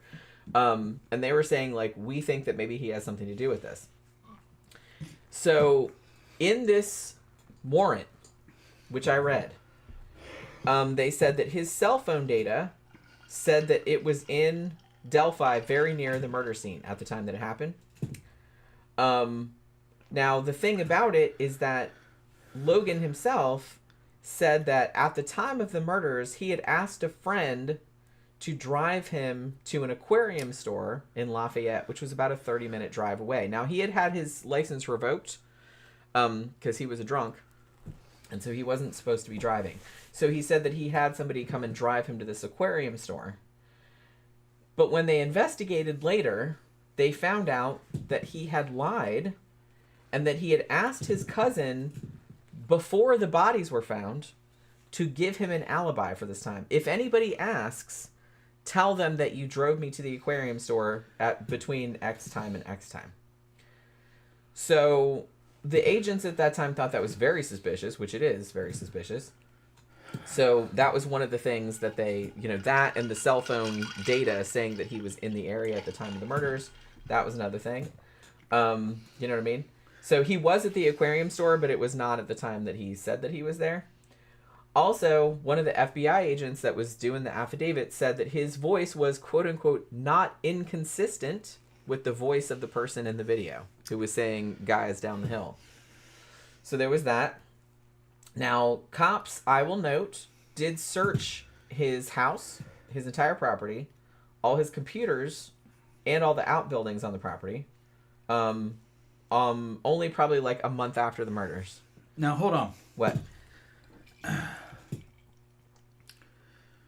You said earlier on that the girls' throats had been slashed either with a knife or a box cutter. Yeah. When that other guy confessed, did he clarify what weapon He said it was a box cutter. He said it was a box cutter. Okay. And he said that he had thrown the box cutter into a dumpster behind the CVS where he worked. But that was like a while back, so I guess they couldn't find it. Yeah, long but ago. when they searched his house, they found a box cutter at his house. But like I said, some people have more than one. Because like I said, he worked at CVS and Walmart. The dude that confessed to it knew too much about the crime. It had to have been him. That's what I'm saying. But I'm saying that this is... There were other guys that... This was another guy, at the time, this was the main suspect at the time. Yeah. Is this guy, Ron Logan. So they searched all his shit. And this was actually the second search they had done. And there's no indication of what, if anything, that they found during this search. Now, the cops did arrest Ron Logan on March 16th, 2017, not for the murders, but because he had violated his probation. Because in 2014, he had been arrested for drunk driving, or convicted of drunk driving, and he wasn't supposed to be driving. And they caught him for that. And so they caught him driving to, his truck to a landfill or something like that, to dump some garbage out, and, he wasn't supposed to be driving because, they took his license away. So he actually ended up pleading guilty and to the violation of probation. He was actually given 2 years in prison, but then it went to in-home detention. So they didn't charge him with anything, and like I said, he ended up dying in 2020.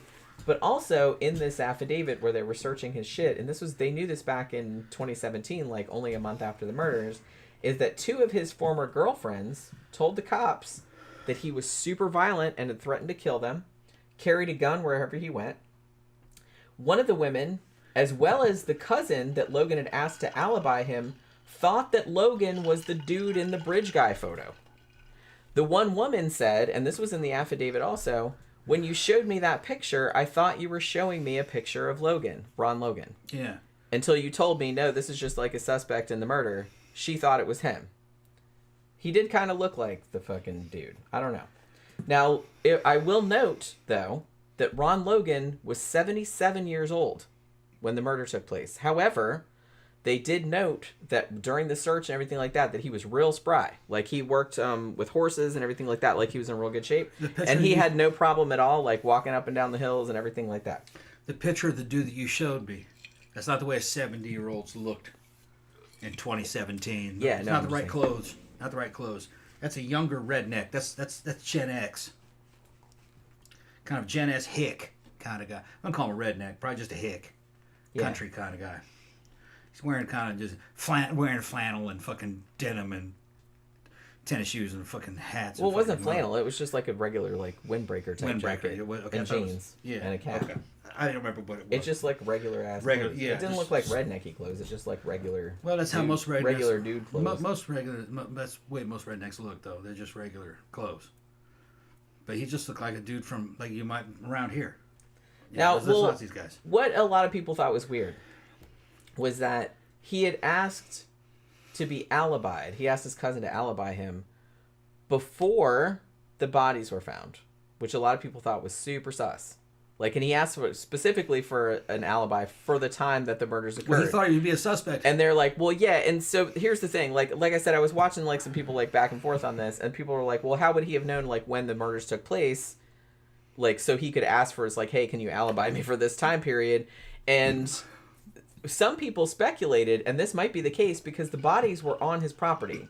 Some people speculated that he might have found the bodies prior to the cops finding them, and then thought because he'd had a prior record, because he did have a criminal record, he's like, well, I'm not reporting this shit to the police because they're going to blame this shit on me. Yeah. So then he called. So it could be... It sounds like something like that. That he's not guilty, but that he found the bodies prior and didn't report it because he thought he would get in trouble. Or he knew that they were on his property once it came out in the news. He estimated based on when they found them. Well, no, because he asked to alibi him before the bodies were found. Okay. That's why everybody... Yeah, when they were just missing. Because they were missing for like 24 hours. So he knew they were on a property.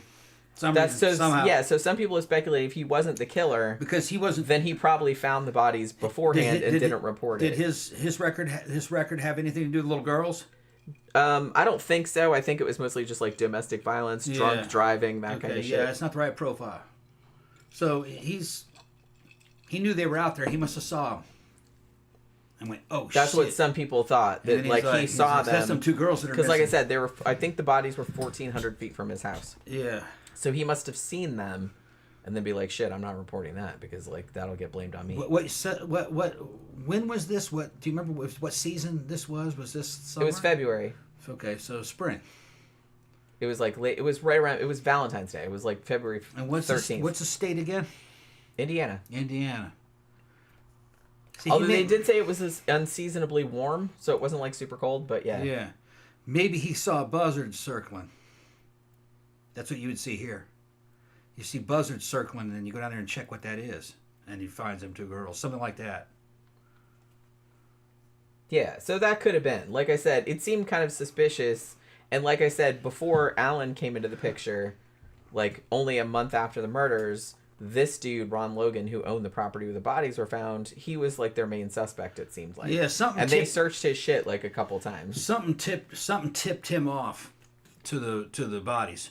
Yeah. I think. That's kind of what people said. It was like, if he wasn't the killer, like, he must have found the bodies. Found the bodies before anybody somebody he knew found them, and then they told him. Something like that. And then he was like, oh, I'm going to get in trouble. Yeah. So that's when because like I said, it seems super sus to ask somebody, hey, if anybody asks, I was here between this time and this time. You know what I mean? Which is right around the time. Could have been just another dude found him and fucking was friends with that guy. On his property. Yeah, it's possible. And he went, dude, man, them girls that are missing, they're on your property. I can't believe you did that. So I didn't do it. You know, that kind of shit. You didn't do it? I says, no, I didn't do that. You know, fucking, okay, well, you gonna have to get you an alibi. They're gonna come for you. They're on your property. Yeah. It's probably what happened. Something like that.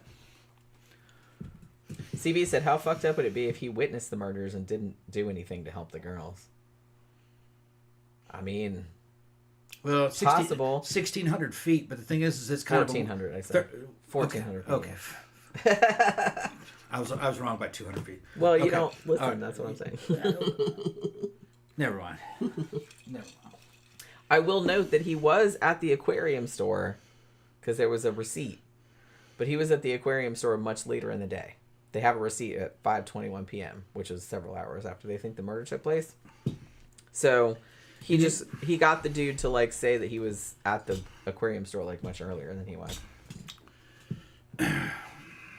In these more rural locations, 1,200 feet, you can't, that doesn't really mean anything. There's a lot of underbrush. There's a lot of fucking trees growing. You're not gonna, you probably wouldn't see it. There's dead shit all over the place. Yeah, I don't really know what his property looked like. So it could have been super wooded. There's dead animals all over the place we don't see. Fucking getting hit by a car and then they just run off and die.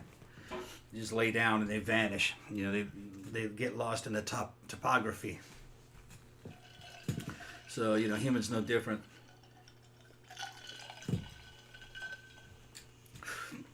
If you lay down prone, you kind of go invisible compared to a lot of people just because it's a long story. All right. Let's see what everybody's talking about. Phantom said a bunch of shit, but then he erased it. How do I know you're not talking shit about me, Phantom? I ought to just go ahead and fucking silence you. You might be saying shit behind my back. Don't take your comments down.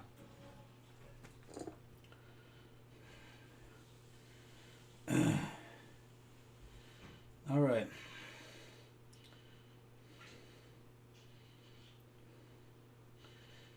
Burley says I saw a bunch of Aria's pics. Not sure if I saw the sock one though. I don't know exactly what. I don't know that Jody. Whoever. Yeah. Jody Arias or whatever her name is. Arias, yeah. Which I don't think we've done a show about that. Yeah. I think it was on the list, but did we do a show about that? Shit, I don't remember. We've done so many shows, I can't remember like what. Because I know people have made suggestions, and like sometimes we did, and sometimes we didn't. But yeah, so I don't know. Like I said, I just thought I'd bring that up because he was like the main suspect until later. Okay, but getting back to Richard Allen though. So we're going back to the trial. After Richard Allen got arrested, and he got on trial.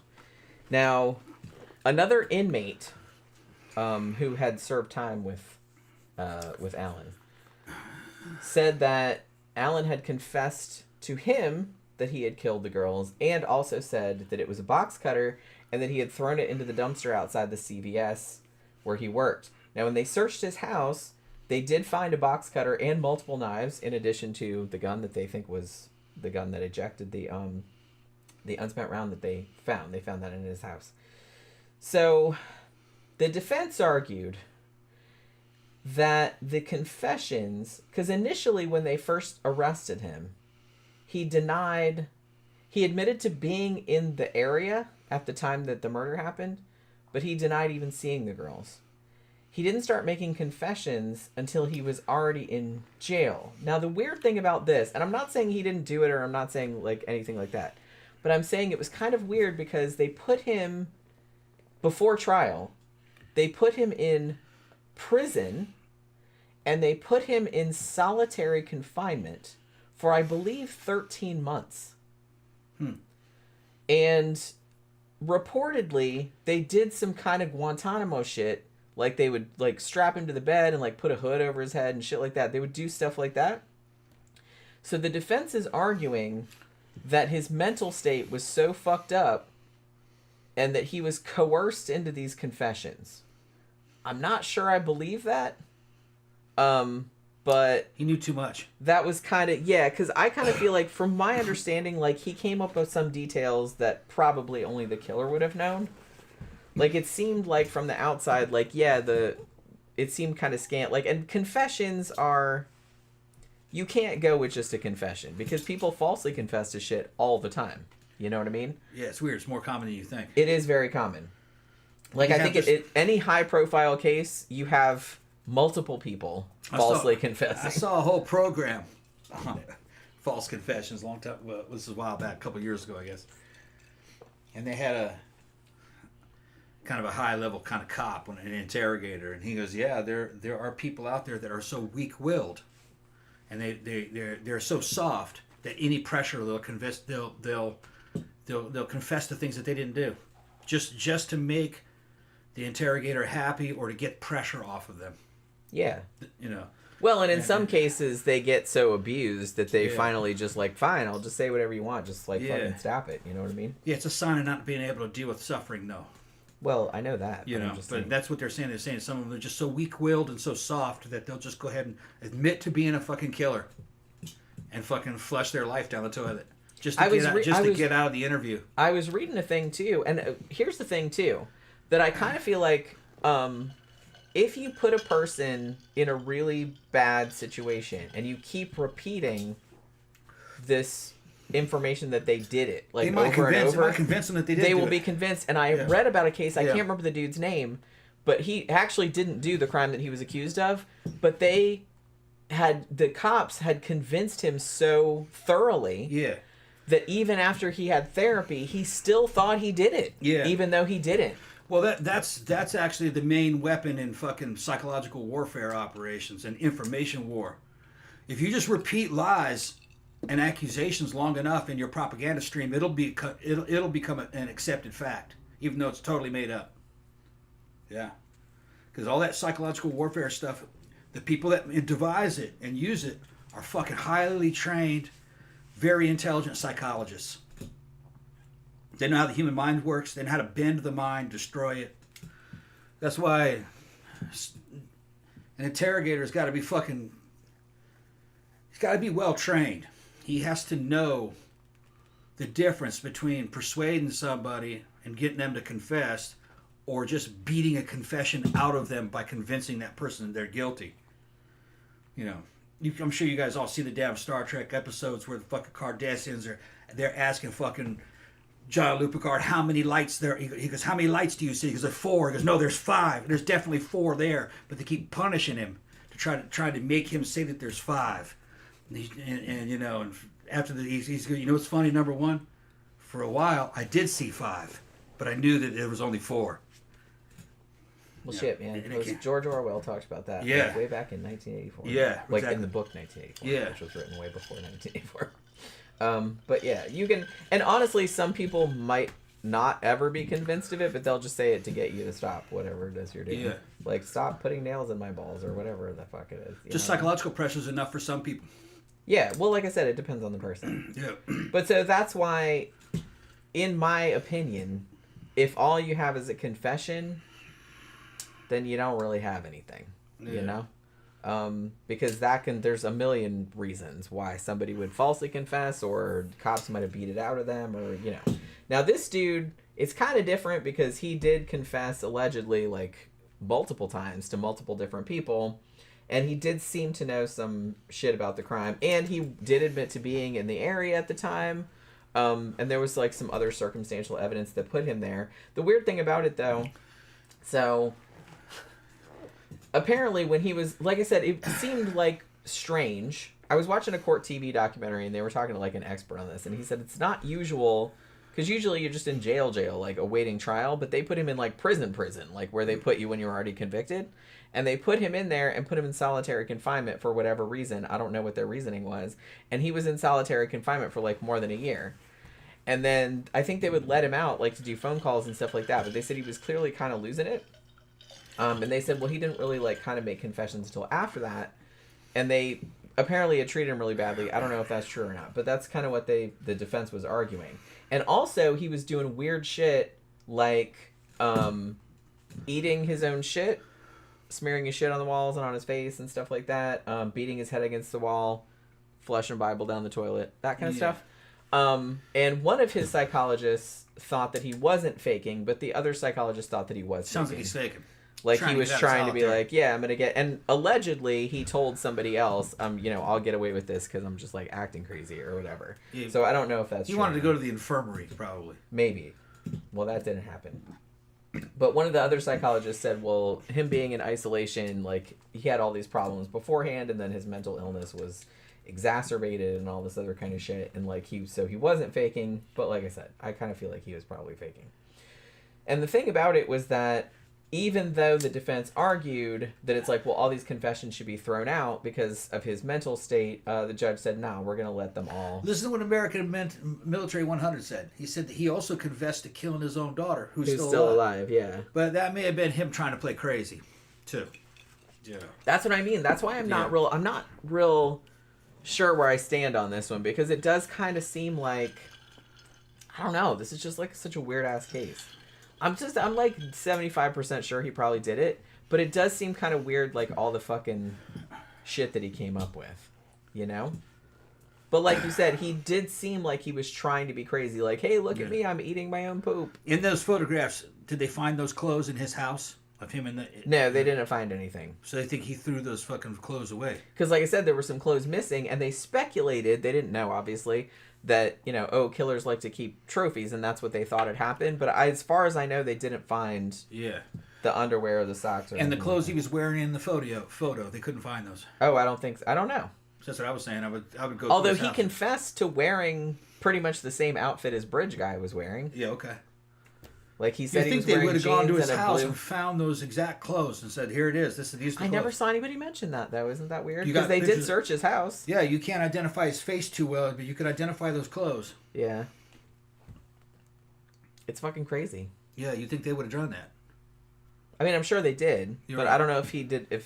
Well, the thing about it is that if they didn't find them, that doesn't Then it would necessarily look mean bad against anything, because then it would look bad against because he got rid of them. Yeah, he maybe got rid of them. They couldn't find them, and they didn't mention it. Like maybe he burned them, you know.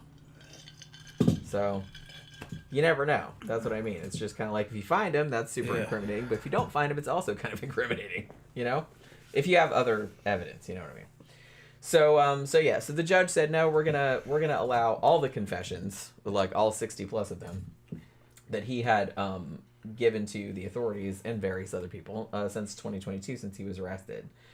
And they showed like an enhanced version of the video, like from the phone. And so the prosecution is arguing, you know, Bridge Guy that we're showing in the video, that's definitely Alan, you know. And they thought that that was probably also his voice. And as I said, the ballistics experts, we talked about this before, in their opinion, the unspent round that they found in between the two girls' bodies did come from Alan's Sig Sauer P226, which they found in his house and which he had owned since 2001. And both him and his wife testified that he was the only person that had access to it. So there was that.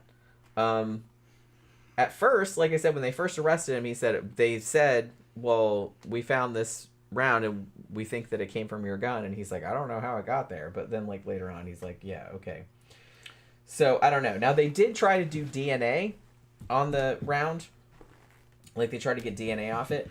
But they couldn't get enough to do anything. So like I said, I think there was like kind of a controversy about It would have been contaminated. well, anyway. can you really, but they're like, well, can you really tell, like, because it's an unspent round, can you really like match it to this gun or whatever? Like I think the defense tried to like kind of poke holes in that, but so there was some controversy about that. I think what you'd be able to do is just by the marks on you'd be able to know the width of the extractor, and then you'd go through and find out how many guns, what makes and models have that width of an extractor, and you'll find out that like the Sig 220 has that width, and maybe some other ones, so it's not excluded.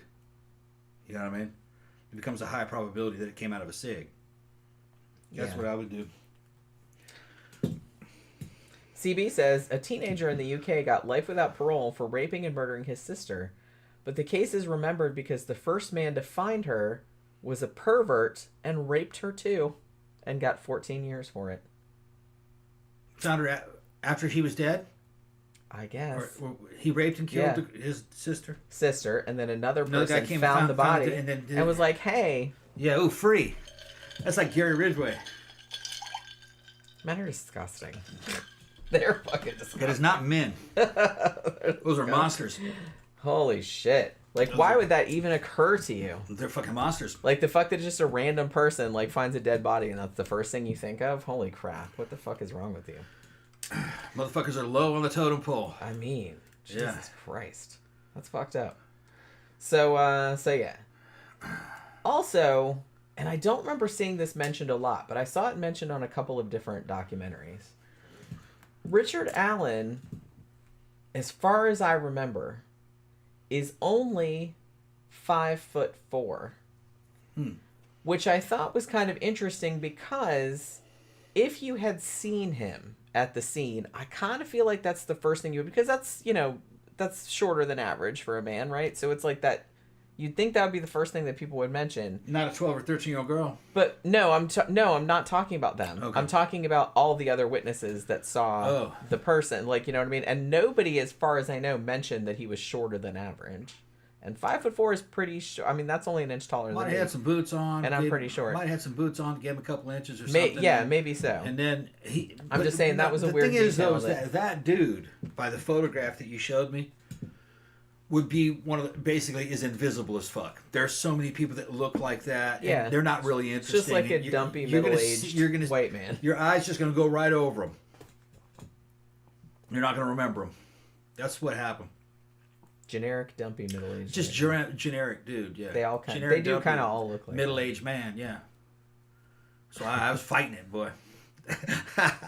Well, I mean, you got to stand out a bit. I mean, yeah, like I said, it's just it's weird because sometimes we'll go out to like if we go to Ichiban and we go to the mall or something like that, it's just kind of like 80% of the dudes like look like that. Yeah. Yeah. They just all look. It's like they came from the same factory or something. Yeah, and they're like my age. They all have that big, round belly, fucked up looking. Yeah. The Crocs, the cargo shorts. Yeah. Big baggy T-shirt. That's why they die in their 50s and 60s, though. Shuffling around. Yeah. That's why they have all those problems. The VA's filled with them. It's weird. Diabetes and look like blood sugar and fucking all these fucking weird ass problems. You just sit around eating.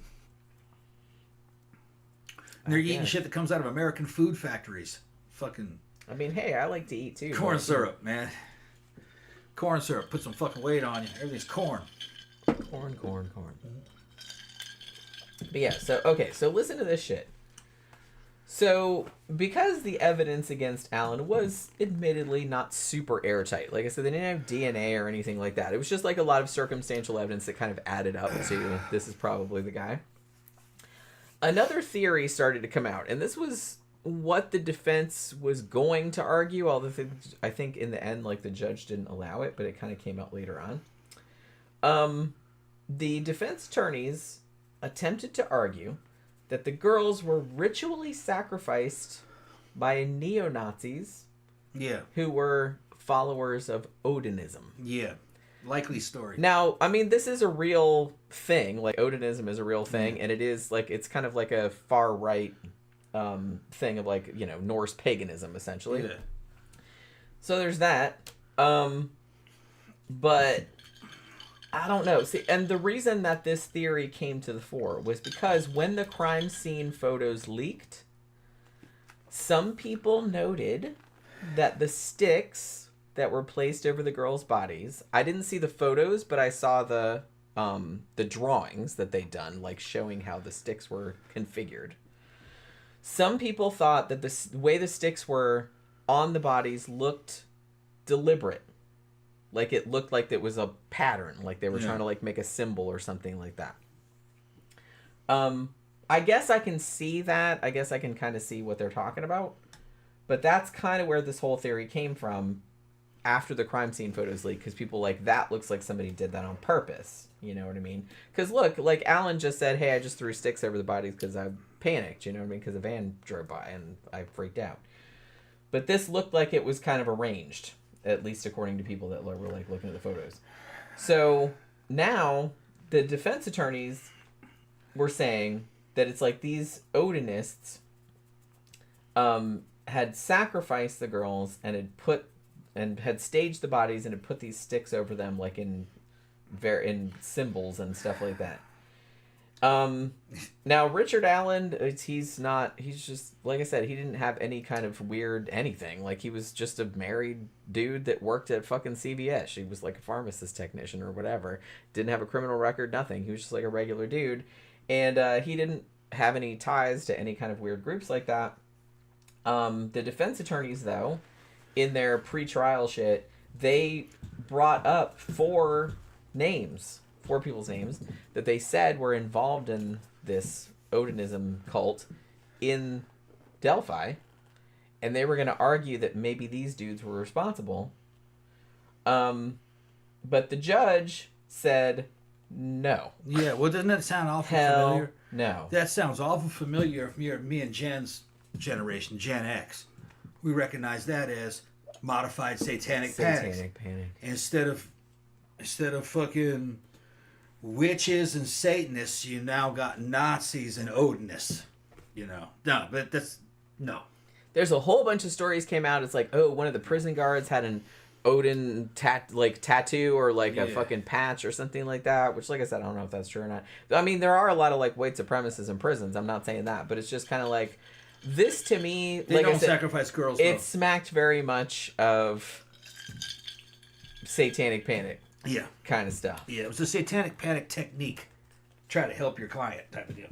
Yeah. And I kind of feel like the judge in this case made the right decision. 'Cause she's like, look, if you're going to argue this, bring me some evidence. Yeah. Like, give me some connection. Right. Like, is this guy connected to these people? It's like, what's going on? And they couldn't produce that. So she's like, fuck it, you can't argue. Yeah, that's just something. Which, like I said, I think she made the correct decision. That's just decision. something they threw out there and try to help the dude. Because that seems like way out there. To me, it seems more like, look, if you were going to argue that the dude was innocent, you could either argue that he was so crazy that he didn't know what he was confessing, or that, like, that other dude that owned the property had done it, because he was dead by that time. You know what I mean? Yeah. So it's like, you could have just, like, leaned on that, at least, like, give some reasonable doubt. I'm not, like, the Ron Logan dude. You could just, like, lean on that. It's like, he's dead. What's he going to do? You know what I mean? So it's like, if you were just trying to get the dude off, is all I'm saying. Like, coming up with some kind of, like, satanic cult bullshit, like I said, that is very, like, 1987. You know? Yeah. In case you haven't seen it, I don't remember what it was on. Was it on Hulu or Max or something like that? There's a documentary called, I think it's called The Devil Wants You. And it's about Michelle Remembers, that book that kind of kicked off the whole satanic panic back in the day. Like, it had kind of been brewing before that. Yeah, I can. You had all the satanic movies, like, even starting back with, like, Rosemary's Baby in, like, the late 60s and all that. Exorcist. And the Manson murders and Exorcist, that was 73. That's kind of what started it. But Michelle Remembers was the thing that started the recovered memory crap and like, the child sacrifice kind of shit. You're now pouring gasoline onto the flame. That's what that shit. And that was kind of like, that was like the flame that ignited the spark, I guess. I'd see them, they'd run that shit on the daytime talk shows all the time. It was real good. It was a good documentary. Yeah. I just watched it randomly the other day because I'm like, ooh, satanic panic. Because I'm fascinated by that. And I lived through it. I remember. Yeah. But, and I kind of thought there was something to it. Nah. I thought there was something to it. I had seen Poltergeist stuff, seen other stuff, thought maybe there might be something to it. Except one time they had a Geraldo Rivera show where they had that girl talk about she was a breeder and and they were taking her babies and sacrificing it, and she was raised up in the cult and everything. And they had a couple of FBI people, representatives of the Federal Bureau of Investigation, in there. And Geraldo asked them, and they were like, no, there's no evidence for any of this. I mean, they tried. And like, they did have cops in FBI being like, bro, there's nothing to this, okay? And they'd be on the show, but it's like everybody still believes it. Because every time we get our hands on one of these people who talks about this, it starts to fall apart. And it falls apart when they don't want to talk to us. And it's because they'll figure out that they're lying. Yeah. But some of them would talk to them, and their story starts falling apart. Yeah. Because they're just making shit up. You can't do what those stories do and not leave behind physical evidence. No. There's going to be physical evidence. And there's going to be people that are talking. And one of the things that will happen is one of them Satanists would have gotten arrested for something. And in order to get out of the fucking charge, he would have says, look, I'm going to give you fucking 5 murders that happened 6 years ago with the satanic cult I'm in. If I give you those murders right there, will you let me go? They go, yeah, if you testify. That's what would happen. And that never happened. I mean, that never happened. Like I said, I'm not saying that, like, there aren't, like, individual murders where the killer is just, like, crazy and it's just like, ooh, I'm a Satanist, and, like, does weird shit. Like, like the Night Stalker. Richard Ramirez. Like, obviously, but... Son of Sam Connor. But, but the whole thing about this whole, like, interconnected, like, network of, like, satanic cults, and they're, like, breeding women, like, for babies to sacrifice and stuff like that, no way. There's no way. Because when they came up with how many children that would be, like, born and missing and all this, there's no way you could hide that. I'm just sorry. Right. Even back then, there's no way. When those dudes from the FBI started talking, it all started to fall into place for me. And that must have been around 1988. Before I went into the Army. Because it was still going on into the early 90s, but like it started falling apart, like, in the early 90s. And once the fucking FBI dude laid it out, and I was like, yeah, they're lying. They're lying. This is all fiction. It's just too much. It's like, it was like a witch panic. Right. And it pretty much played out exactly like the Right. witch panic Yeah. in Salem, like the psychological, like the whole like feedback loop of it, it went exactly the same way. Yeah. And that's kind of a testament to how we haven't learned anything in hundreds of years. No, human nature has not changed. At all. Human nature It's like shit still happens like that. Human nature has not changed. People are not any smarter. in 30,000 years. They're not any smarter. There's Unfortunately. right. Like they should be, but they're not. They still fall for the same crap. It's very disappointing. The difference is, and me and Jenny both lived through it. If you're young, like Kaysen, he's from overseas. I forgot where he was from. I think he's from India. Korea, I thought. No, I thought he was from fucking. I thought he was from up near India. Anyway, I don't remember. But anyway, shit. What was I talking about? You're talking about how we live through this satanic Yeah. But I forgot what angle I was going to come at it from that. Well, I can't help you there. The difference is that there's a big difference between people today, and even young people today and old people today. Sri Lanka, I said. Sri Lanka, that's right. The difference back in the 80s, it was pre-internet, and we were very low information by today's standards. You can get a lot of accurate, up-to-date information on the internet. If you got the right shit. You can get a lot of bullshit on the internet too, but it's just kind of like you got to know how to like filter through. But that's okay though, because You gotta filter a lot of the bullshit is somebody's opinion of something that may or may not have happened. But you eventually get used to that. We don't live in the old fucking 4 television stations and 4 news stations that all fucking put out the same news, and that's all gone, and it won't return. The internet is kind of like the second event of the fucking printing press. So no one has a monopoly. No one has a monopoly on information. If something happens in a certain area, you can go on YouTube and watch video. People take their cell phones of that event happening. You know it happened because you saw it. You weren't there. And then it's easy to find any information you want. It wasn't like that back then. So the concept of a satanic panic could propagate in a low information environment, because you would think, well, this is something I don't know about, so it must be true. But that's kind of the way. This is new, and I don't know about it. It must be going on. Everybody else is saying it's happening. What is actually? Who's behind It's this? new, and I don't understand it, so I'm scared of it. Yeah, we're scared. Yeah, what is this? Satanic panic? That wouldn't have happened if there was an internet, because people would have picked it apart on the internet, and then they would start trolling each other if you believed it, and they would say, "No, it can't be." And then people could in the comment sections could gang up and go, yeah, they're full of shit. That couldn't have happened. Although I will argue that now with the advent of really good AI, now you can't believe anything that you see in photos. Some or of the video. people making comments Anymore. are bots. Well, that too. Yeah. That too. Yeah. But And look, even before AI was a thing, like, look, I've been a graphic designer for more than 20 years, and I consider myself like pretty good at Photoshop. yeah. So it's like even before AI. Like, you could pretty much ask me to make anything in Photoshop, and I could probably make it for you. Yeah. And I could make it look, like, pretty realistic, too. Yeah. So. Yeah, there's not going to be... And I'm not the only person that could do that. You're only going to be able to... There won't be one source for truth anymore. You're going to have to figure out the truth on your own. But, which, that's okay. Most people weren't watching the news anyway. But, it's a lot higher information, and people are a lot more sophisticated than they were back then. You know. Yeah, High Desert saying people were saying anything and everything fantasy related was satanic. All rock music was satanic too, even the Christian metal band. Yeah. Yeah, it was really a time. Actually, it's more than that. Anything that wasn't overtly pro-Christian was satanic. Yeah. Which I can't imagine living in that kind of box. So anything that had to do with anything imagination. Yeah. that was bad. Anything secular was fucking satanic. Anything from other religions was satanic. If it didn't openly praise or supported by fucking Christian scripture, then it was satanic. Just Christianity, that's it.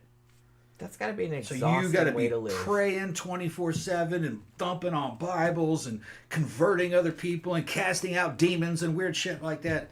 Because if you actually look at it, man, Christianity is a demon cult. It's a demon exorcism cult. To throw demons out, casting out demons and casting out evil spirits and purifying people, saving people's souls and all that. That's what they're talking about. It's a very silly It's very silly. Very Roman. It's very silly. Yeah, yeah. American Military says, as a kid, my cynicism of adults started when Dungeons and Dragons was tied to Satanism. Yeah. Yeah, I don't remember when my cynicism started. We're Gen X, so probably cynicism. We were probably born with it. cynical from birth. Yeah. We came out of the womb being like, whatever. Well, they were talking about all the satanic lyrics, and I'm going to show you one of the biggest satanic fucking bands of all times, Judas Priest. I'm like, what? The fuck are you talking about? You know, They didn't know shit about fuck. Yeah, and they're talking didn't. about these lyrics are all about the devil, and I'm thinking to myself, No, no, they're not. that's about hot gay sex. That's what that's about. It's not about the Which devil. they probably That's- also thought was but satanic. that- but yeah, that's satanic. Yeah, but it had nothing to do with that. I feel like most of the Judas Yeah. Priest songs are just about gay fucking. Yeah, gay fucking, and describing it as if it's a bunch of sports cars Yeah, and muscle cars happening. nothing wrong with that. Yeah, everything's a euphemism. Like I said, I'm sure Turbo Lover. Go listen to the fucking lyrics of Turbo Lover. we were listening Yeah. to Judas Priest in the car like yesterday or the day before. Yeah. And I remarked to Tom, I was like, I don't understand how anybody ever thought Rob Halford was straight. Yeah. Yeah, people were Listening gonna, to these lyrics, It came they're out- so overt. I don't Yeah. like. I guess back then it wasn't, but it's like you listen to him now, you're like, holy fucking shit! How He's did just anybody like not No, know? he's talking about getting it on with the What dude. he was talking and they're in about. that damn It's powerful. so obvious. They're in that powerful fucking car. There's turbos fucking going off, and fucking they're gonna drive off into each other and weird shit like that, you know. But you know that's just fucking Rob is a master, man. He's a fucking master lyricist. He knows how to Judas fucking Priest are make, awesome, man. He knows how to make some lyrics. Yeah. I'm just And, like, anytime, like, all that satanic panic shit, I just Yeah. thought that was so funny. Like, even, and I was a kid in this, well, I wasn't a kid, I was a teenager in the 80s. But it's just kind of like, it just seemed very funny, like, to me and all our friends. Yeah. Because we were just kind of like, these are stupid people that have no fucking idea what they're talking about. Yeah, they had a very weak grasp of heavy metal music. I mean, or they're- Dungeons and Dragons, and they talked about those a lot because that's what their kids were into. And they had They had to this, stop that. they had this, and people still have this nowadays, and Yeah. this is one thing that pisses me off, like, more than anything.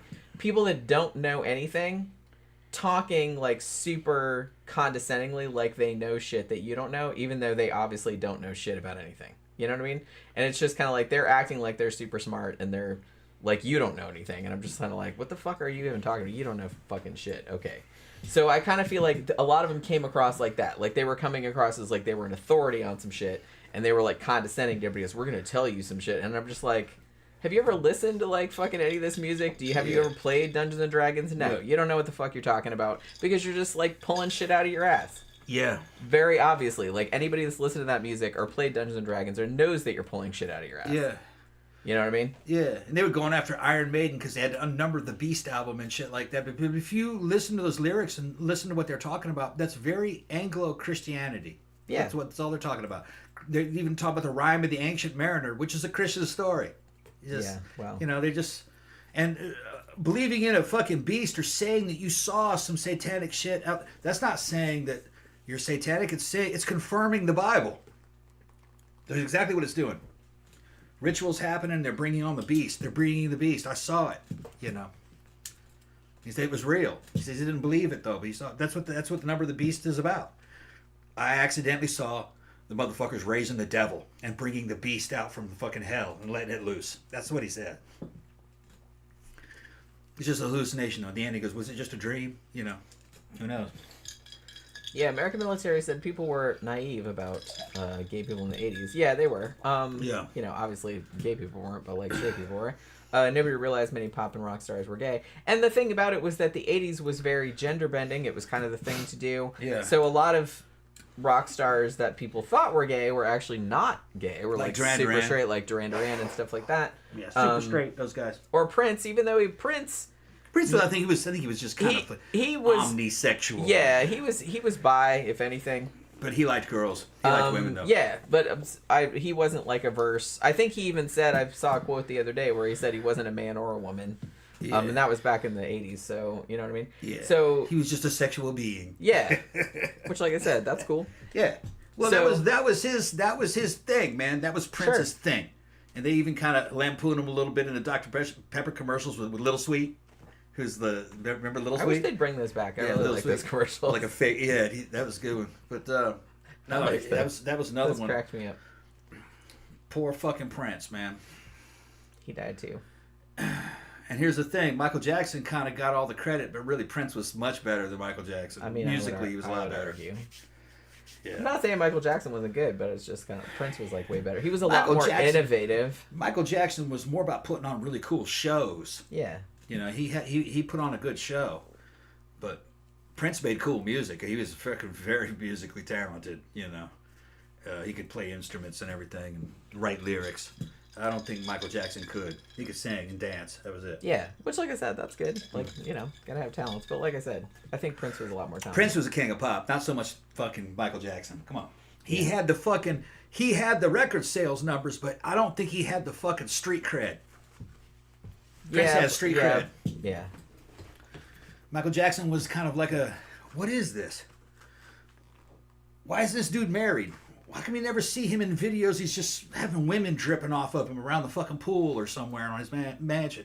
Why has his mansion got a choo-choo train set on it and a Ferris wheel? Why are there those statues of little fucking Peter Pan boys everywhere drinking out of the water fountains and shit? What's up with this? He wasn't a straight dude, you know? He was what they call a PDF file. Yeah. Although he didn't We did a like them whole children, show. he liked young teens. We had a whole show. There's another word for that. Do you remember what that word? I can't. Well, I was trying to remember it the other day, and I can't Yeah. remember it, but it's a different word. It's like being a PDF file, but it's like, you know, Well, early PDF teens. file It's is like under technically 10 children and shit, yeah. pre-pubescent. Prepubescent, right. There's a different word for people that are post-pubescent but are still underage. But I can't remember what it is. Jackson liked young teenage boys, 13, 14, 15. He was into that.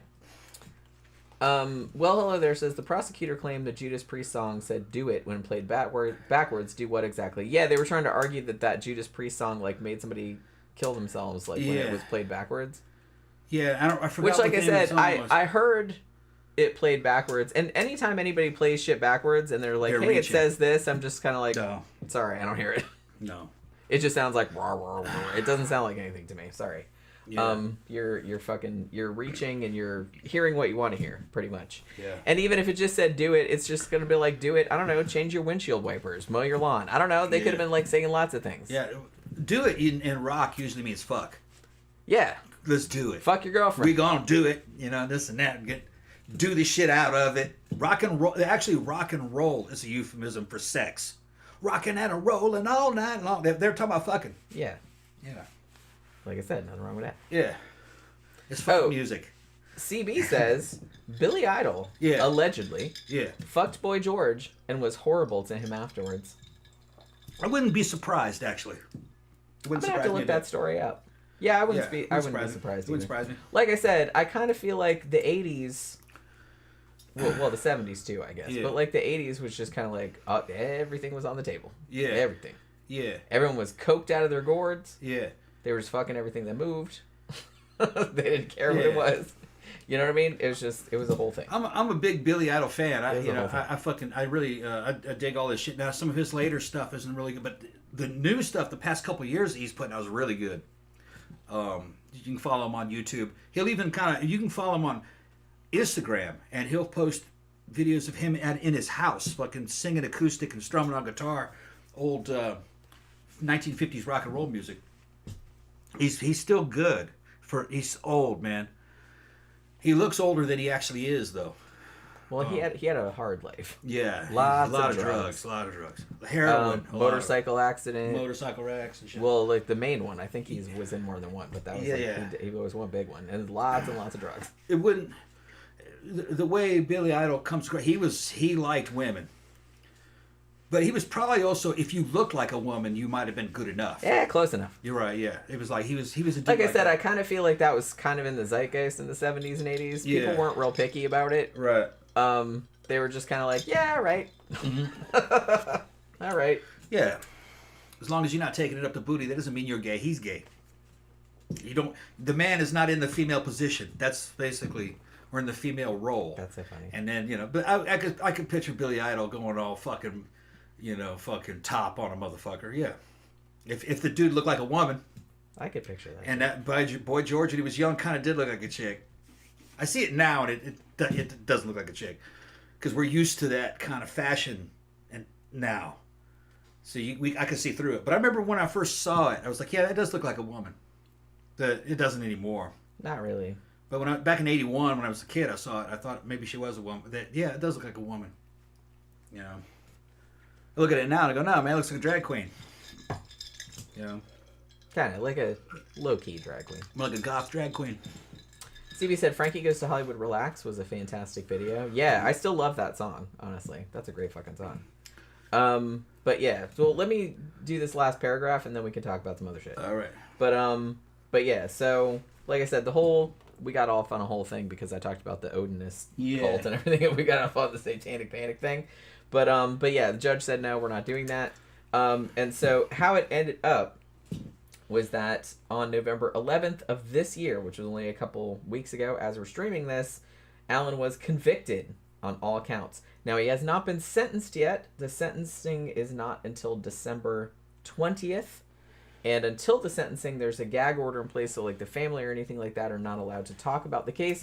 So we won't know what his sentence is until almost Christmas time. But he has been convicted, so He's gonna get 2 life sentences. that's probably yeah. maybe more than that. Yeah, fuck that dude. But I'm gonna say That was probably him. I think that's I him. kind of feel like I'm kind of leaning toward that's probably him. Some people are very adamant that they think he got railroaded, but I don't know, man. I don't know if I buy it. It is kind of weird that he doesn't seem to have done anything like this prior. Yeah. Because it is kind of strange to just randomly do this shit when you're 44 years old. But, I mean, it's not unheard of, I guess. Now, Phantom comes at me and he goes, that Michael Jackson film with him as a robot was a lot better than Purple Rain. Yeah, it was. You're talking about the Moonwalker. Wasn't it called Moonwalker? Yeah. I haven't seen it in a long time. And I haven't seen Purple Rain in a long time. It wasn't really a movie. It was a video album. Yeah. Where it had videos in it and they were connected with the story, kind of. And yeah, that thing was badass. I rented it back in the 80s when it came out. Rented it from the video store. And that was the first time I actually ever paid to listen to his music. Usually that was something that you just heard on the radio. Yeah, because it was everywhere. Yeah, it was everywhere. I was very impressed with fucking Moonwalker. It was way ahead of its time. And, and of course, this came after he put out that little Thriller video. It was almost like a mini movie. If you see the whole video, you can probably see it on YouTube now. But I think the whole movie was about 20 minutes, wasn't it? Something like that. And then they cut it down to just a music video. But, yeah. Like I said, Michael Jackson was into putting in shows. He could put on really high-quality shows. He actually was the best in terms of making music videos better than everybody. That Billie Jean song, that video that came out, that was the first real professional music video you see on MTV. The other ones were like real low budget shit. Fucking Billie Jean was a fucking high budget production, like something like with a budget similar to a movie. And that was fucking so. Michael Jackson did innovate a lot of new shit, new technologies in new media as it would appear, like a video album. Nobody really thought of that. Although I would argue that in the early 80s, Duran Duran were doing a lot of that kind of shit too, because even though their early videos like Planet Earth and stuff like that were not low budget, but they were pretty high concept though. For the time, yeah. For the time. Yeah. But 82, they did Hungry Like the Wolf, where they went to Sri Lanka and filmed it like it was Indiana Jones. Yeah. And I think that was kind of the first time anybody had seen anything. It was like on location. It was just kind of like a whole story. There was like a whole thing going on with it. I started this as a fight between Michael Jackson and Prince. I was saying that Prince musically was better. But now she's gotten... Well, now we're talking about videos. Now we're talking about videos in general. Videos. And she's got a point there. Duran Duran had... Once they started rolling...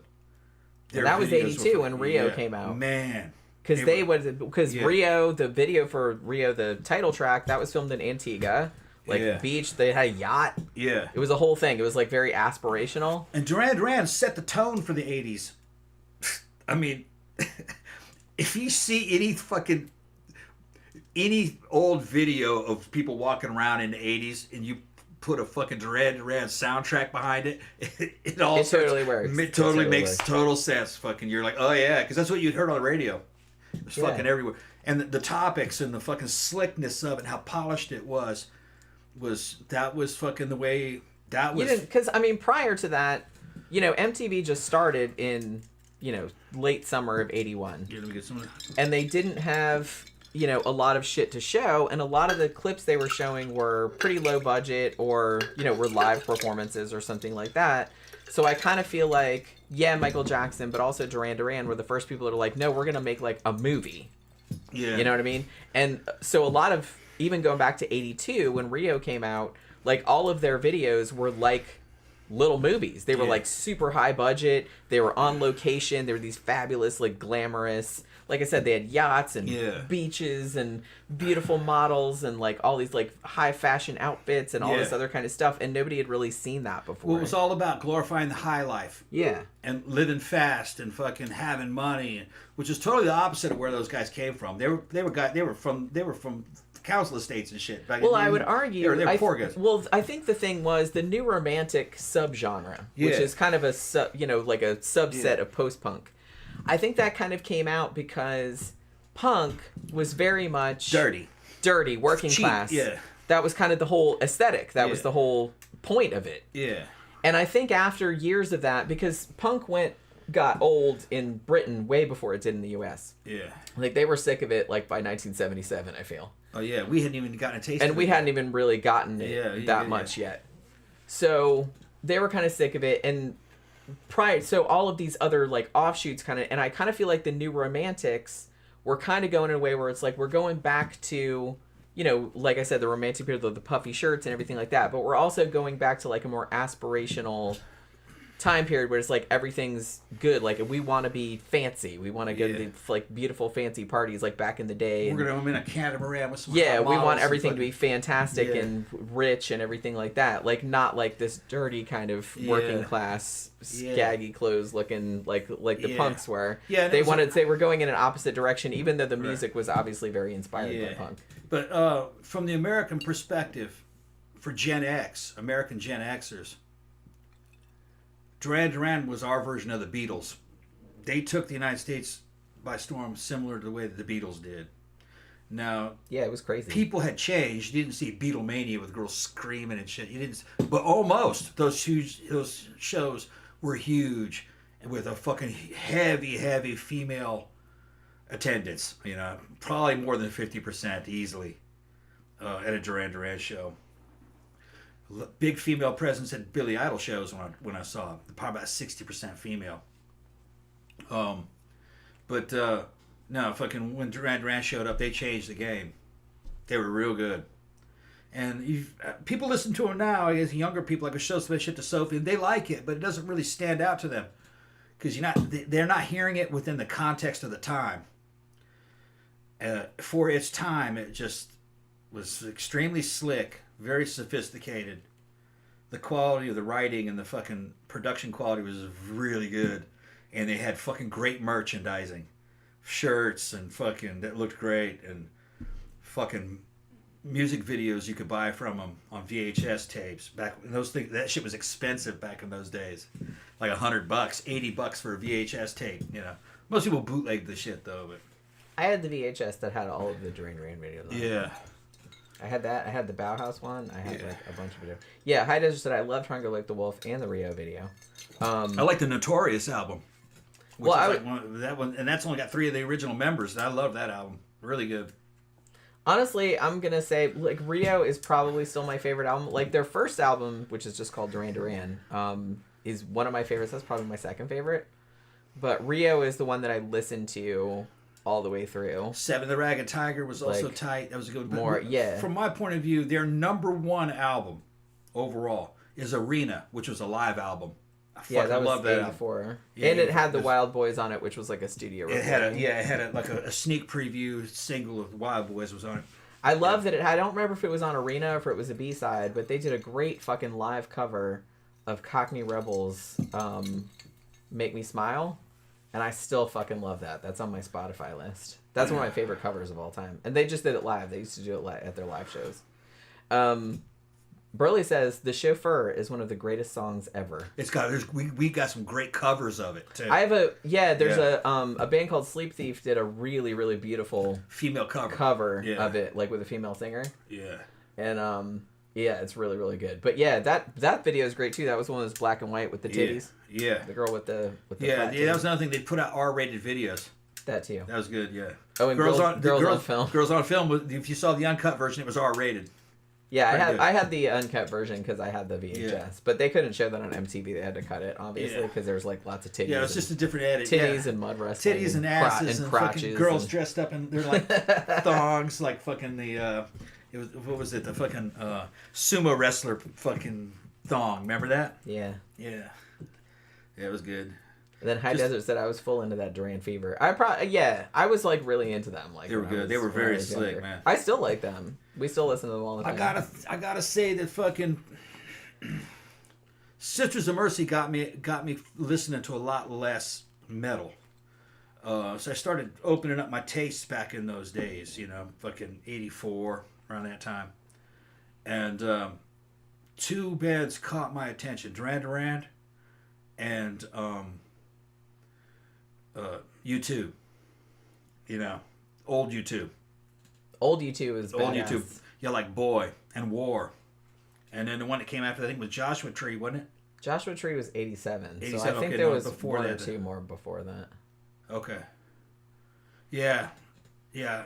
No, Joshua Tree couldn't have been 87. It was 87. That had Bullet in the Blue Sky in it, though, right? Yeah, that was. I remember that was hearing 87. You sure it was 87? Okay. Yep. I am 99% sure that came out in 1987 because I remember that came out. I was still in high school. Okay. All right. Yeah, High Desert said after Duran, I discovered The Cure and Sisters of Mercy. Yeah, it was kind of the same. Like I was into Duran Duran when I was into the Police. Yeah. Modern English. Yeah, Police. And Duran Duran, like when I was 10, 11. Yeah. And then I think like a year later, I think I just happened to randomly see a Cure video. I'm pretty sure it was The Walk. Yeah. On MTV, and I was just like, what the fuck? Because I didn't realize, like, I was a big fan of, like, the Addams Family and stuff like that, and I didn't realize that there was a whole, like, that there was music for that, for goth weirdos. Like, I didn't realize that there was a goth scene. I thought I was the only weirdo, because I was the only person that I knew was into that kind of crap, like, creepy shit. So when I saw that, I was like, oh my god, I have to get that. Yeah. I was like, that was made for me, that music. Yeah. So I went and bought it, like... a couple days later. Another one that helped kind of get me away from heavy metal. I forgot about this one. This is during the time I was listening to heavy metal. There was one band that I considered to be a new wave band that I liked. It was Devo. I had all their records up to that point. Yeah, Devo are great. Yeah, fucking Duty Now for the Future. No, excuse me. It was Are We Not Men was the first one. Then Duty Now for the Future, Freedom of Choice, and then fucking the New Traditionalists. And I think that was all of them that I had at that time. New Traditionalist, I think, was the latest one. But fucking Devo was a tight band. They were really good. And fucking live, they're hard. It's quite cool, actually. They're fucking crazy, too. Everything's fucking surreal. Kevin Evans says Dead Can Dance and Swans. Fuck yeah. Yeah, Dead Can Dance, good, yeah. Yeah, both of those. And I fucking love the Swans. Yeah. I saw them live, actually. I like Death in June, too. That's a good one. Yeah, I also like Death in June. I like Death in Rome, which is a Death in June fucking tribute band, basically, that fucking does original shit. Well, actually, no, they do 80s covers in the Death in June style. The post-punk, or the neo-folk. They'll take, like, 80s, like, quote-unquote cheesy 80s songs, like Take On Me by A-ha, or Love is a Battlefield by Pat Benatar. Yeah. And they will, like, goth it up. Pump up the jams. Yeah. And they will, or I think they also did some 90s shit, like Barbie Girl. Yep. And shit like that. And they will goth it up, and it is so good. Like, they take it super seriously. It's not funny. It's not cheesy. It's and they're not German. Anything. It's called Death in Rome. Yeah. Really good. It's awesome. I think it's on YouTube. That's really the only place they did Careless Whisper, also, that Wham song. Careless Whisper. They did all the fucking 80s hits. I think Love is a Battlefield is probably my favorite one that they did, but all of the ones that they did are good. Yeah. I think Love is a Battlefield is my favorite, though. Although Take On Me was good, too. They also did a Motorhead cover. I forgot which one it was, though. Just one of his later ones. Our friends at Starry Night did a cover of Voices Carry. Yeah. The Till Tuesday it's song. good, too. Which is quite lovely. Yeah. All right, Jed, you want to go ahead and shut it down? I guess Been on so. long enough. Burley said, I liked Simple Minds and Depeche Mode. Yeah, both good. Simple Minds are pretty good. Yeah, I'm not as into Depeche Mode as I think the last album I bought of theirs was maybe Ultra, which was, I don't even remember when that came out, 90s. But yeah, they were like a really good band. I think my favorite album of theirs is probably still A Broken Frame, which I think was their second one. Yeah. I like their early shit. I remember Billy Idol. I saw fucking like the Rebel Yell video, and I went out and bought that album. And that album, fucking the what is it? It's called Rebel Yell, and that's the name of the album. And it was fucking fantastic. This is great.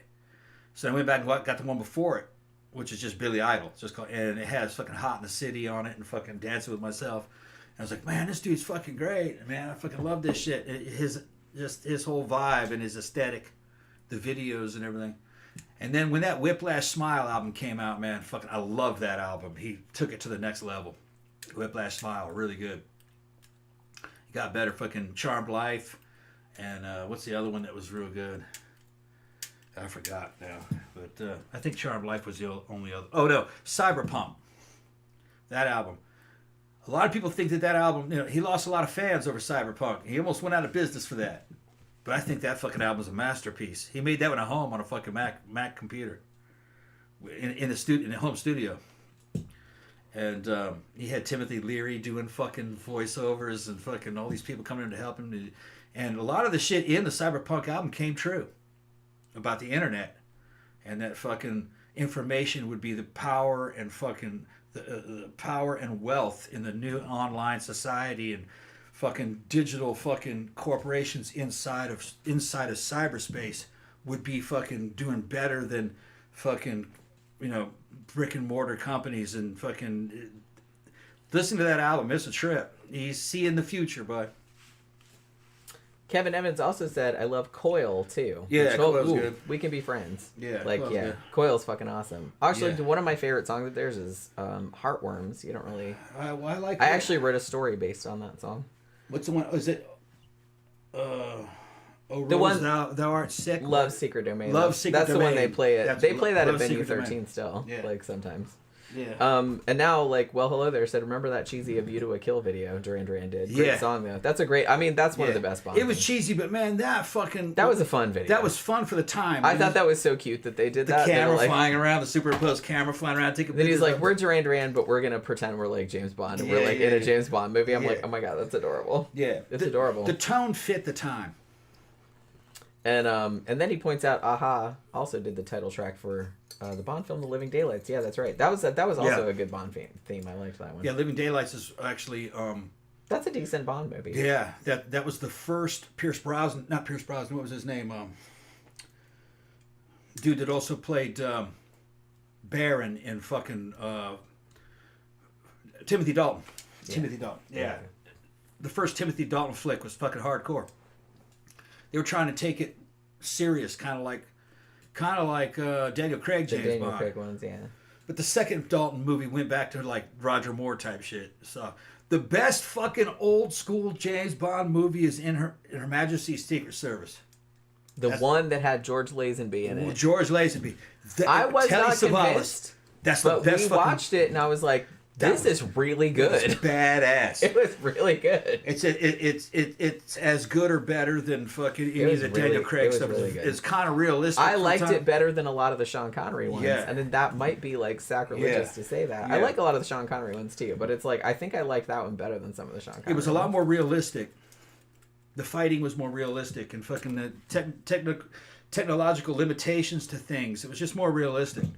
American Military says, The World Is Not Enough was not my favorite Bond film, but Garbage's title theme was awesome.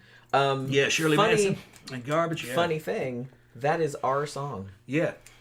That's our theme song. That's our World theme Is song. Not Enough. What's funny is that song, that's supposed to be sung by a Bond villain, actually. That's the villain. That's okay, we're villains. That's the villain, that's the Bond villain song. But we agreed that was, because I have it on my Spotify, and Tom's like, I think this should be our song. And I was like, okay, this is our song. So that's our song. Is that Garbage song? So let's go ahead and shut it down. We'll be here all night, John. All right, we're gonna wrap it up. Thankfully, I got You through all hungry? my stuff. Yeah. Okay. What kind of question is that? I'm always hungry. Okay. I mean, we should probably save room for tomorrow, but that's a long time away because we got to cook that whole turkey. So, you know what I mean? So, yeah, so we're going to wrap it up. Hopefully, you guys enjoyed the show this evening. I'm glad I got through all the information. Hopefully, I covered all the shit that I wanted to cover. I think I did. So, yeah. So, tomorrow is Thanksgiving if you're in the United States. So, hopefully, you have a good one tomorrow if you're celebrating it. We're just going to eat and lay around and gain weight probably with the big turkey and 3 pies and all the shit that we bought. So yeah, so hopefully you guys have a good holiday tomorrow, and we'll be back on Friday night to do our sidetrack show, which is always fun. So please join us for that at 7:30 EST. We will see you guys on Friday night. Good night.